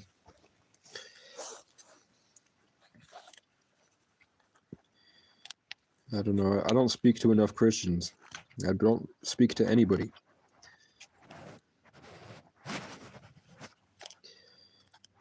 It's part of the gift. It's part of how it keeps my life unique.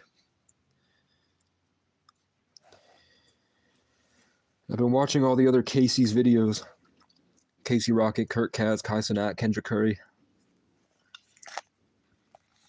It's all the same. They meet a John, they meet a Ray, they meet a Sean. They meet Kevin's. Kai Cenat met Kevin Hart.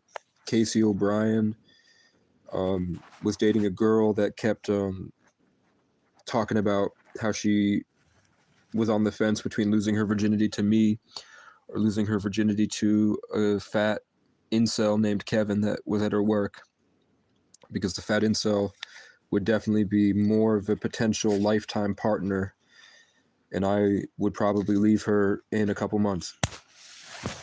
So Kurt Kaz had a llama named Kevin that he brought through Peru. Kai Cenat had Ray. Casey Rocket had Adam Ray.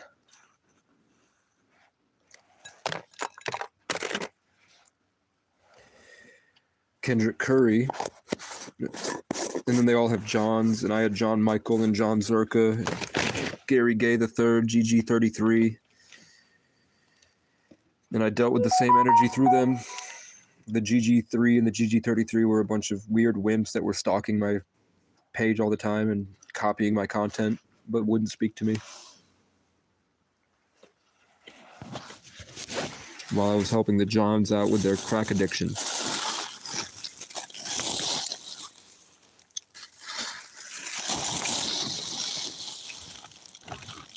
So I'm just I'm a version of those guys.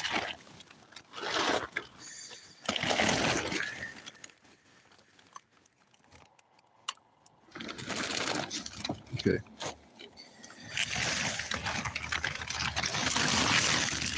Let's get in the fucking bed.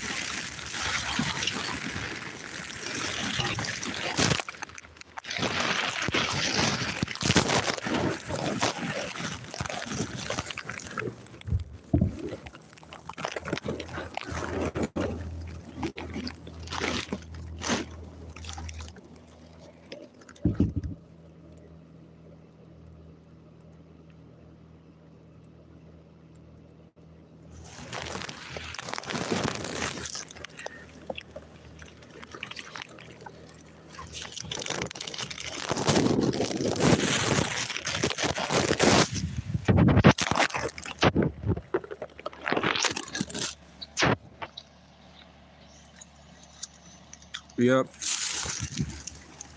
It was bad, man. I had a 102 fever, and I opened my window, turned the heat down, and ran an electric heater. And I had a bunch of tissues in the trash. And she flipped out about the window, and then she flipped out about the trash. And then she refused to renew the room because she came at me really aggressively.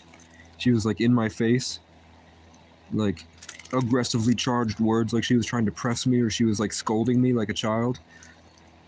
And I responded, not aggressively, but I was saying, look, stop for a second so I can show you that the trash is not overflowing. There's a big bottle of juice that's empty in there that I just have to move the bottle of juice out of the bottom of the trash. It's upright and the tissues expand, so they're all laying on top of that. So then if she had waited 1 second, I could have just said, look, and there's no trash. But she was just looking for problems. So she cast me out right before a snowstorm. And I think it was probably because she was getting a lot of calls about people that wanted to use the room because there was a snowstorm coming that were probably going to pay her because they're tourists. So I was just an easy target.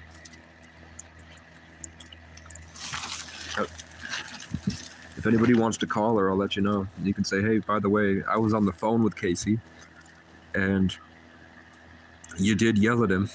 She was saying, I didn't yell at you. And you can say, you did yell at him. Your words were loud and in his face. He was sick. I was there. I was on the phone with him. He did have a very, very high fever and a very, very bad sickness. And you cast him out to die in the cold. And you should say, I just wanted to let you know he almost died. The sickness got so bad, he almost died. And he walked with a 90-pound wagon through 3 inches of snow. He dragged a wagon 10 and a half, like that's something like 12 miles.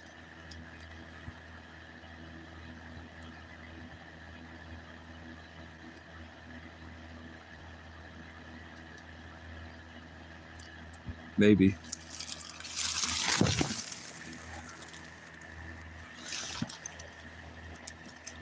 I'm about 2.5 hours north.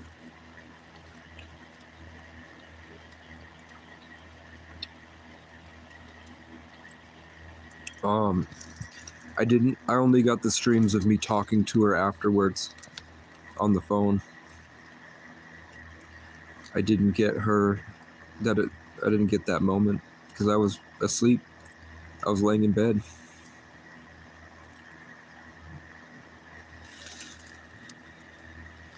I wasn't expecting it to be that way.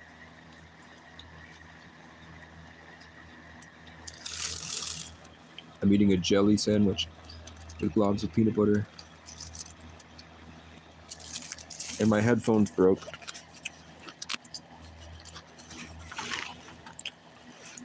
It's been a lot. Inside the hours of schizo ranting, there's a lot of gems that can change your perception of life forever. It's not a coincidence you have bears in your name. And it's not a coincidence that this guy's name is Of Cowboys and Kings.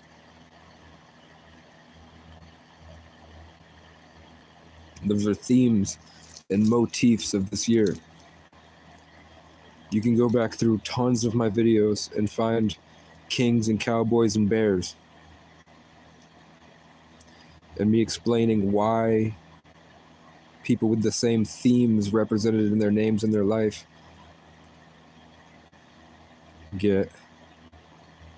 find each other.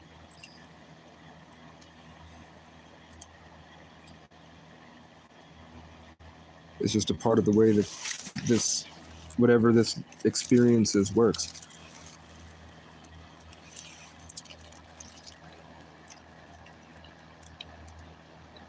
I had a dream that I was on Smosh. Thank you, man. I had a dream I was on Smosh. And then the next week, Smosh made 2 videos where the characters were named Casey. And they were talking about how to be a man. And this year was all about me learning how to be a man. Like, this whole journey has been me learning how to be a man. And then all that stuff I talked about with like constant struggles out here, homeless, with pedophiles that kind of hunt you down and think that they can take advantage of you because no one else is around and there's nobody to call the police. And then that trauma felt like I was having trouble with my own self-identity because I'd been degraded to an animal, and the only people that were around were like creeps. So I was struggling with my own masculinity for a long time, because for a long time I felt like I didn't exist, and all that existed was the people that had traumatized me. Like I was almost becoming them, like I was stuck in a bad relationship, and I still feel that way. But I've learned how to weather the storm and just keep holding on until I can figure out how to fix that. So I've been slowly coming out in the straight way, you know what I'm saying?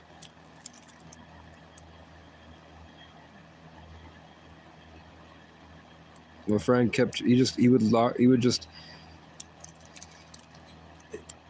he just kept telling me I was gay. He said I had a gay spirit and that I was gay. And I kept telling him, it was really, he wouldn't take no for an answer. I would tell him I'm not, and I want to date this girl. I'm literally like, I made out with a girl in the backseat of his car. I went on a date. I went to West Virginia in 2021 to buy a Lexus for my father, and because we had ours stolen from us. And it was like our pride and joy for a long time. It was like the coolest thing we owned for a long time. And I went down to West Virginia, and I stayed in a mansion Airbnb with someone with a black family that went to Harvard. And the guy ended up trying to sell me a piece of junk, so I didn't buy it. The Greyhound wasn't open on Sundays. I was sitting outside a grocery store with a blanket over me, like a Walmart gray throw blanket that looks like a Game of Thrones fur cloak. And I was sitting there, and there was this cab that kept driving by, and there was a little black guy that was bald, that was fat, and he would look up from the window, and I'd only see the top of his head and his eyes, and he had really wide eyes, and he was staring me down, and then he'd speed away. And then he did that a couple times. And then finally, I was like, okay, I don't think there's a bus on Sunday. I checked, the Greyhound bus wasn't going to take me back, so I had to buy a cab to get back to the Airbnb. And it was the guy that was staring at me. I get in the car, he locks the door, I can't get out. He starts screaming about how special I am and about how God is here for me, and that he knew he was going to meet me today. And instead of taking me to the Greyhound station, he took me to Walmart, and he called 2 Brians. One Brian was like, I'm actually in Walmart right now. And this is at the top of a big hill. And then another guy was like, I'm actually here with my family too. So Frank called 2 Brians, and both Brians and their families were right there for some reason. And they prayed for me. I ended up living with one Brian's family for a month. Frank kept trying to get me to live with him. I lived with Frank for a couple days, and I got really bad bed bugs. Yeah, Heather blocks people because she feels like it's like empathy, spiritual stuff. She doesn't like it. I forgot exactly what Heather's words is, but she does say that she blocks people. But I had sores everywhere. I had to go back to Brian's family, and Brian's last name is Italian for Green Mountain, and he lives down in West Virginia, and I live in Vermont, which is the Green Mountain State. But they're both the Appalachian Mountains. They're both the Green Mountains. And Brian inherited a house from his family, and it's in a West Virginian holler, like a small West Virginian town, very small, called Mount Hope. And the first time I went to church with Frank, he revealed to me that he wasn't just a cab driver. He was also like an assistant pastor and a speaker, and he's been working for churches for his whole life. And he got up he got up in front of everybody in the small little West Virginian church, like the small ones. But they had like a whole band and everything. It's a Pentecostal church. It was the first time I'd ever heard people speak in tongues. There's a bunch of fat old ladies crying in tongues, going, and then they walk up going, and then they'd hug the pastor. And Frank got up, and the first time I ever saw Frank preach, he got up and said, "I'm hungry for souls. I feel the Lord. I'm hungry for him." And he was stomping around yelling. And I was like, okay, I'm in a cult. I'm in a cult. But the family was very nice.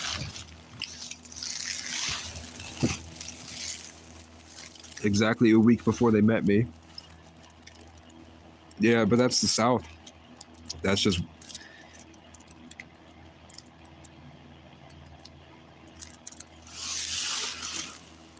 That's how they are. It's Pentecostal church. They speak in tongues. And they're like semi-pagan. Where they believe in... I mean, all churches do. But some churches don't admit it openly. That they believe in transference of spiritual energy.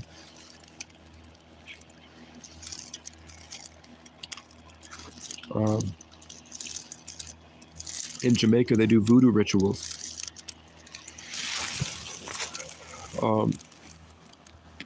But Frank started telling me I was gay. So I would sit in the van and we would drop everybody off at their house, and Frank would kind of help me. I don't know if he was helping me, but he would talk to me. And I was really traumatized, and I didn't know how to act anymore. Really, I just had developed social anxiety, where because of COVID, I hadn't learned how to adapt to the new world. So I had learned a lot more about empathy and relationships, but I wasn't sure how to speak right. Like, I was always looking for the best way to be, and I didn't know how to really talk to people authentically like this, because I had agendas with conversations. There were power games people were playing, and I didn't understand that. And I also wanted to get better at social skills, because that's the only way I'm going to have a beautiful wife. Like, a high status that everybody wants is that I'm going to have to be good at communicating in a way that keeps her entertained and interested and attracted to me.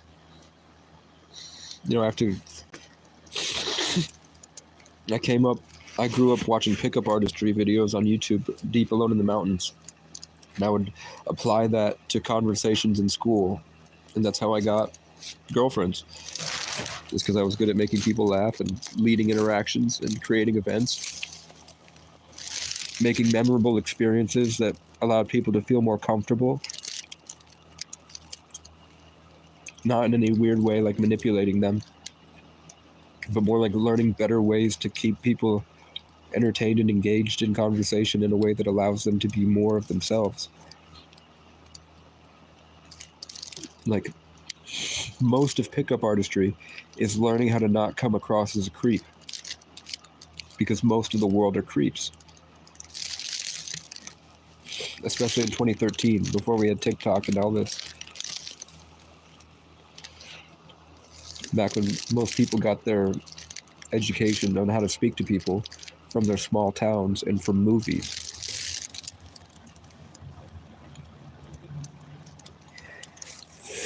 I've come a long way too. I used to practice stand-up comedy and stuff. Dating was my passion. I loved taking girls on dates, and I loved when girls didn't like me, and then I had leveled up so much in life that they came on to me.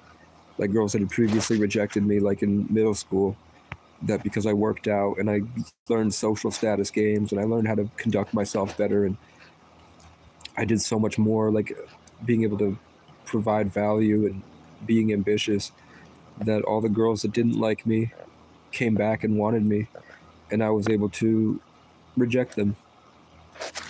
That was like something I was really proud of in high school. So then I got a brain injury, I think, somewhere between a brain injury and some type of really bad spiritual demonic attack. I'm talking about sleep paralysis every night for a month. And then they threw me on lithium because they didn't believe me.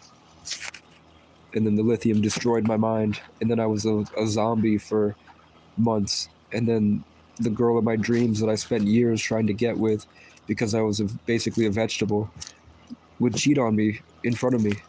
Like I'd see her talking to the guys. And I'd sit in the car and she'd go to guys' houses. Type shit. So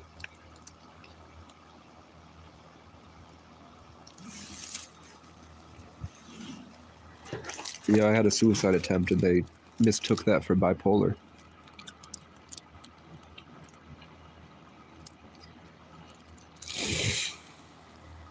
No, I drove my car 90 miles an hour directly into a telephone pole, and the airbag didn't go off. But it felt like I died, and I jumped timelines. It felt like I died there, and then I moved into like a purgatory realm. That's why I feel so out of place since. But that could be a brain injury, I don't know. Yeah. So to go from that, and I walked on the track 10 miles a day. COVID happened. I still had a job trying to be a dishwasher. I lived in between shelters and I got into public housing. Still dated this girl. I was making music every day. But then that was 2020. I went across the country and met a couple influencers and did a bunch of really, really cool stuff that helped me, and I fixed whatever the problem was by walking and reading and supplements and rest and meditation and learning spirituality and astrology and stuff, and I would make beats 12 hours a day. Then 2021, I took more Greyhounds across the country to Miami and then to West Virginia. And I went to West Virginia to do pickup with the guy that taught me on the internet. I went to an event of his, and we all went on South Beach, me and 100 other autistic guys that were like surgeons and nightclub promoters and millionaires and other kids like me, and we were all on South Beach gaming, and I was the best one there. Like, the leader of the group, Aaron, said, like, everybody came to me and said, "Aaron says you're killing it, bro." There was 100 of us, and we'd fight each other in clubs. And Aaron would say, Aaron never spoke to me direct. Like, he spoke to me like a couple times, even though the first thing he said is that I'm the angel God sent to them. The second thing he said was that this is my last chance to go with him and live with him in Ohio. And then we ran a set with a mom and a daughter that I had already gotten their numbers in a couple hours before. Magically, it was like the street cleared out. Miami was empty, and it was just me, my childhood hero, and two people I already got their numbers. So we just walked out into the street, and it was completely empty, and the two girls were just standing there. So he walked up and gamed them, and he was about to get their number, and then I walked up and said, "Are you guys cheating on me?" And he went, "That's not how you do it." And he said, "No. Casey, no." And the girl seemed like, because of his saying no, they seemed more uncomfortable. When in fact, I don't think they cared. I could have said, the fact is, you can say anything as long as the vibe is good, and they can feel that you're coming from a place of comfort and self-amusement you're having fun just anyway. You're there to vibe. Everyone's there to have fun. So I could have said there's a Great Poupon zombie apocalypse going on, and Kanye West is stealing the minds of the children. But as long as I'm laughing and everyone's having fun, and then it's like, come here. The Airbnb's over here. What the fuck are you doing standing in the road? For the most part, they'll see that there's a party going on, and they're like, okay. And I go, come meet my friend. This is some bitch. I don't know, this is her mom. But Aaron didn't like the way I came across, which is his fault. Then the entire the like 40 Miami police showed up to tell us to put on our masks and disperse because it was COVID. And I felt it was a spiritual attack. I was a little drunk and a little high. So I stood there staring everyone down like, what are you going to do? While everybody else went into the Airbnb. So somewhere, the Airbnb has a picture of my standoff with the entire Miami Police Department, which is pretty cool. I don't know if it's the entire 40 cops. How many cops do you think are on at night? Like 200 for Miami? So a huge chunk of Miami cops was there for us. And then I went up into the Airbnb. I sat in the back. I had awake paralysis where I felt like the demon from when I got in the car accident was there. And it started siphoning my life force, and it felt like everybody in the room stole all my love, and they started cackling the same way that the crows and all the people that I talk about when they do the demonic ritual to steal my life force energy, they responded the same way where they get super invigorated by my light and my love and my electricity, and they started cackling and dancing and singing. So there's a video I can find of everybody in that Airbnb dancing along and singing, and I'm having like a mini seizure in the back with a 40-year-old woman whose daughter had gotten gamed by someone named Rick. And then the name Rick comes up a lot. They're the same names all of these experiences that I have. It's a handful of the same exact names. And the same themes like bears and cowboys and kings. But eventually I wound up in West Virginia. And so for Frank to be trying to convince me I'm gay, and I have 10 years of fucking bitches being the best experience of my life, and I was a sex addict. It's all I loved. I loved dating. I loved meeting new people and having new experiences where we'd go on adventures where we didn't know what was going to happen, and we'd go drive around Vermont, and I got to experience everything that their life was like and how different theirs was from mine. And then great sex. Never ever had a gay thought in my life. And then suddenly, after I'm brain damaged, all my traumas are from pedophiles that keep coming at me, trying to groom me. And that really fucked with my psychology and my psyche for a long time. I had to relearn how to be straight, because I was stuck in confusion forever. So then Frank was just one notch of all the different people that were trying. And he would lock me in the car and tell me I was gay. I'd have to yell at him sometimes, like, you got to stop. And now I know that it was grooming. He was grooming me. I've taken mushrooms before. I've never done Molly that I know about. I've done acid. Never done coke. Never done crack. Never done heroin. Never done meth. Just weed, mushrooms, acid, Benadryl. I took a lot of Benadryl once. I've done Xanax. I've done Adderall. I've done lithium. I've done citalopram. I've done Zoloft. I've done fasting, sunlight, and probiotics.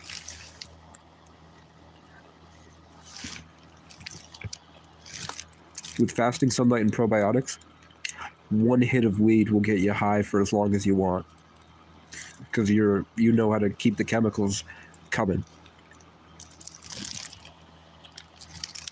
So I could take one hit. Back when I was really doing the fasting, sunlight, probiotics, ketosis, autophagy, neurogenesis, cold showers, and fasted exercise with ashwagandha, maca, ginger, and GABA, a bunch of different type of vitamins and supplements. and lion's mane.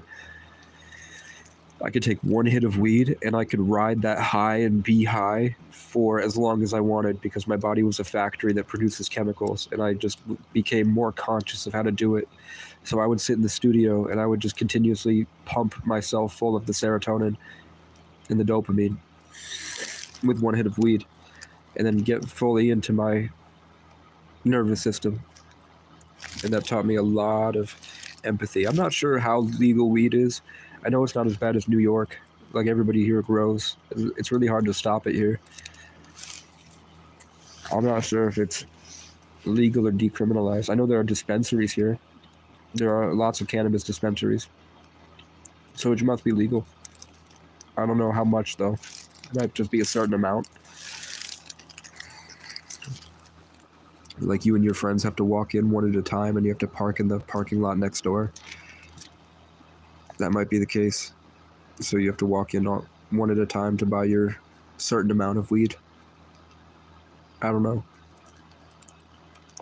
I know weed and mushrooms are just as bad as each other.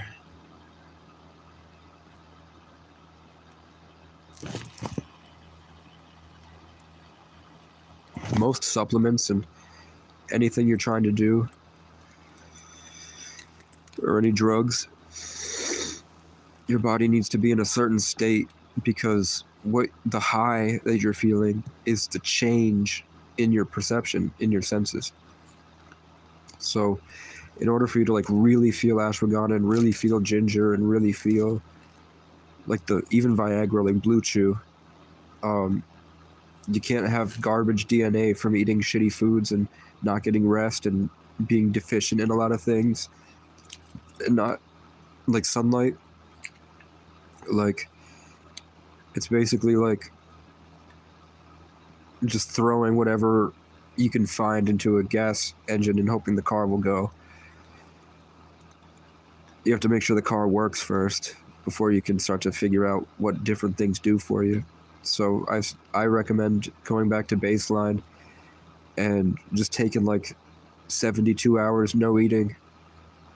Or I do, like, in the summertime I did no eating at all, and then I only did protein shakes from 4 to 8, and when I was doing the protein, I would be learning things, so I would be creating little bubbles of the universe in my brain, and then I would make sure I prioritized rest, and I freed myself from all responsibilities so that I could sleep as long as I wanted, because you have to get your brain back used to how it was before the trauma in order to heal.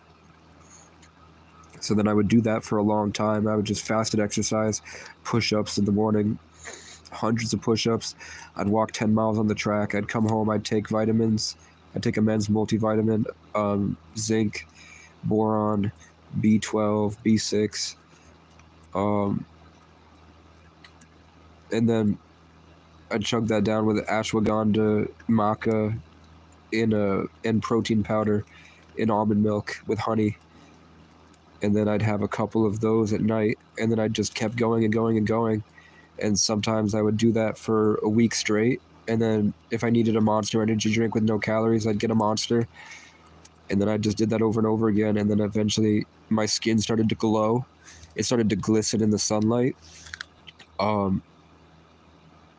People could say they could feel my energy from 4 houses away. Like, there was a girl at the top of the hill that said that she would feel my energy when I'd have spiritual breakthroughs, and it would get her so attracted to me.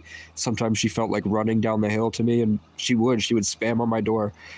She later, she said that she did spirituality, and she was able to, because she's black, she said that she was able to connect to the sun better with her skin, and she could move things with her mind by moving the etheric energy. And I didn't believe her at first, and then I went down the spirituality road, and now I completely understand what she was doing. I just don't think that I'm healthy enough to do it right now. I think maybe if I had if I dated that girl, I think I might be able to.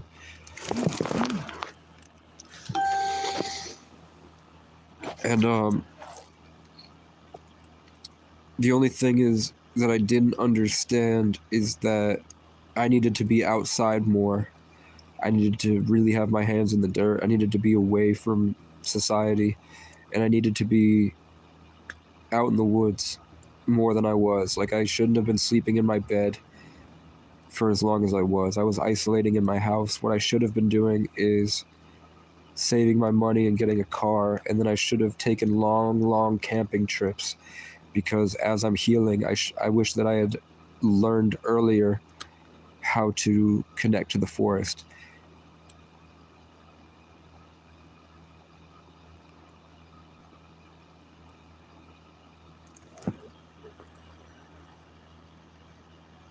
I'm still sick, yeah, and I don't have I don't have options for a protein shake.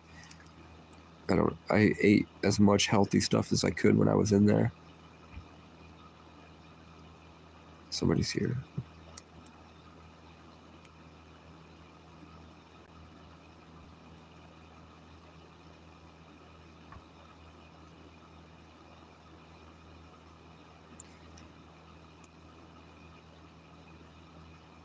Well, I gave you guys content.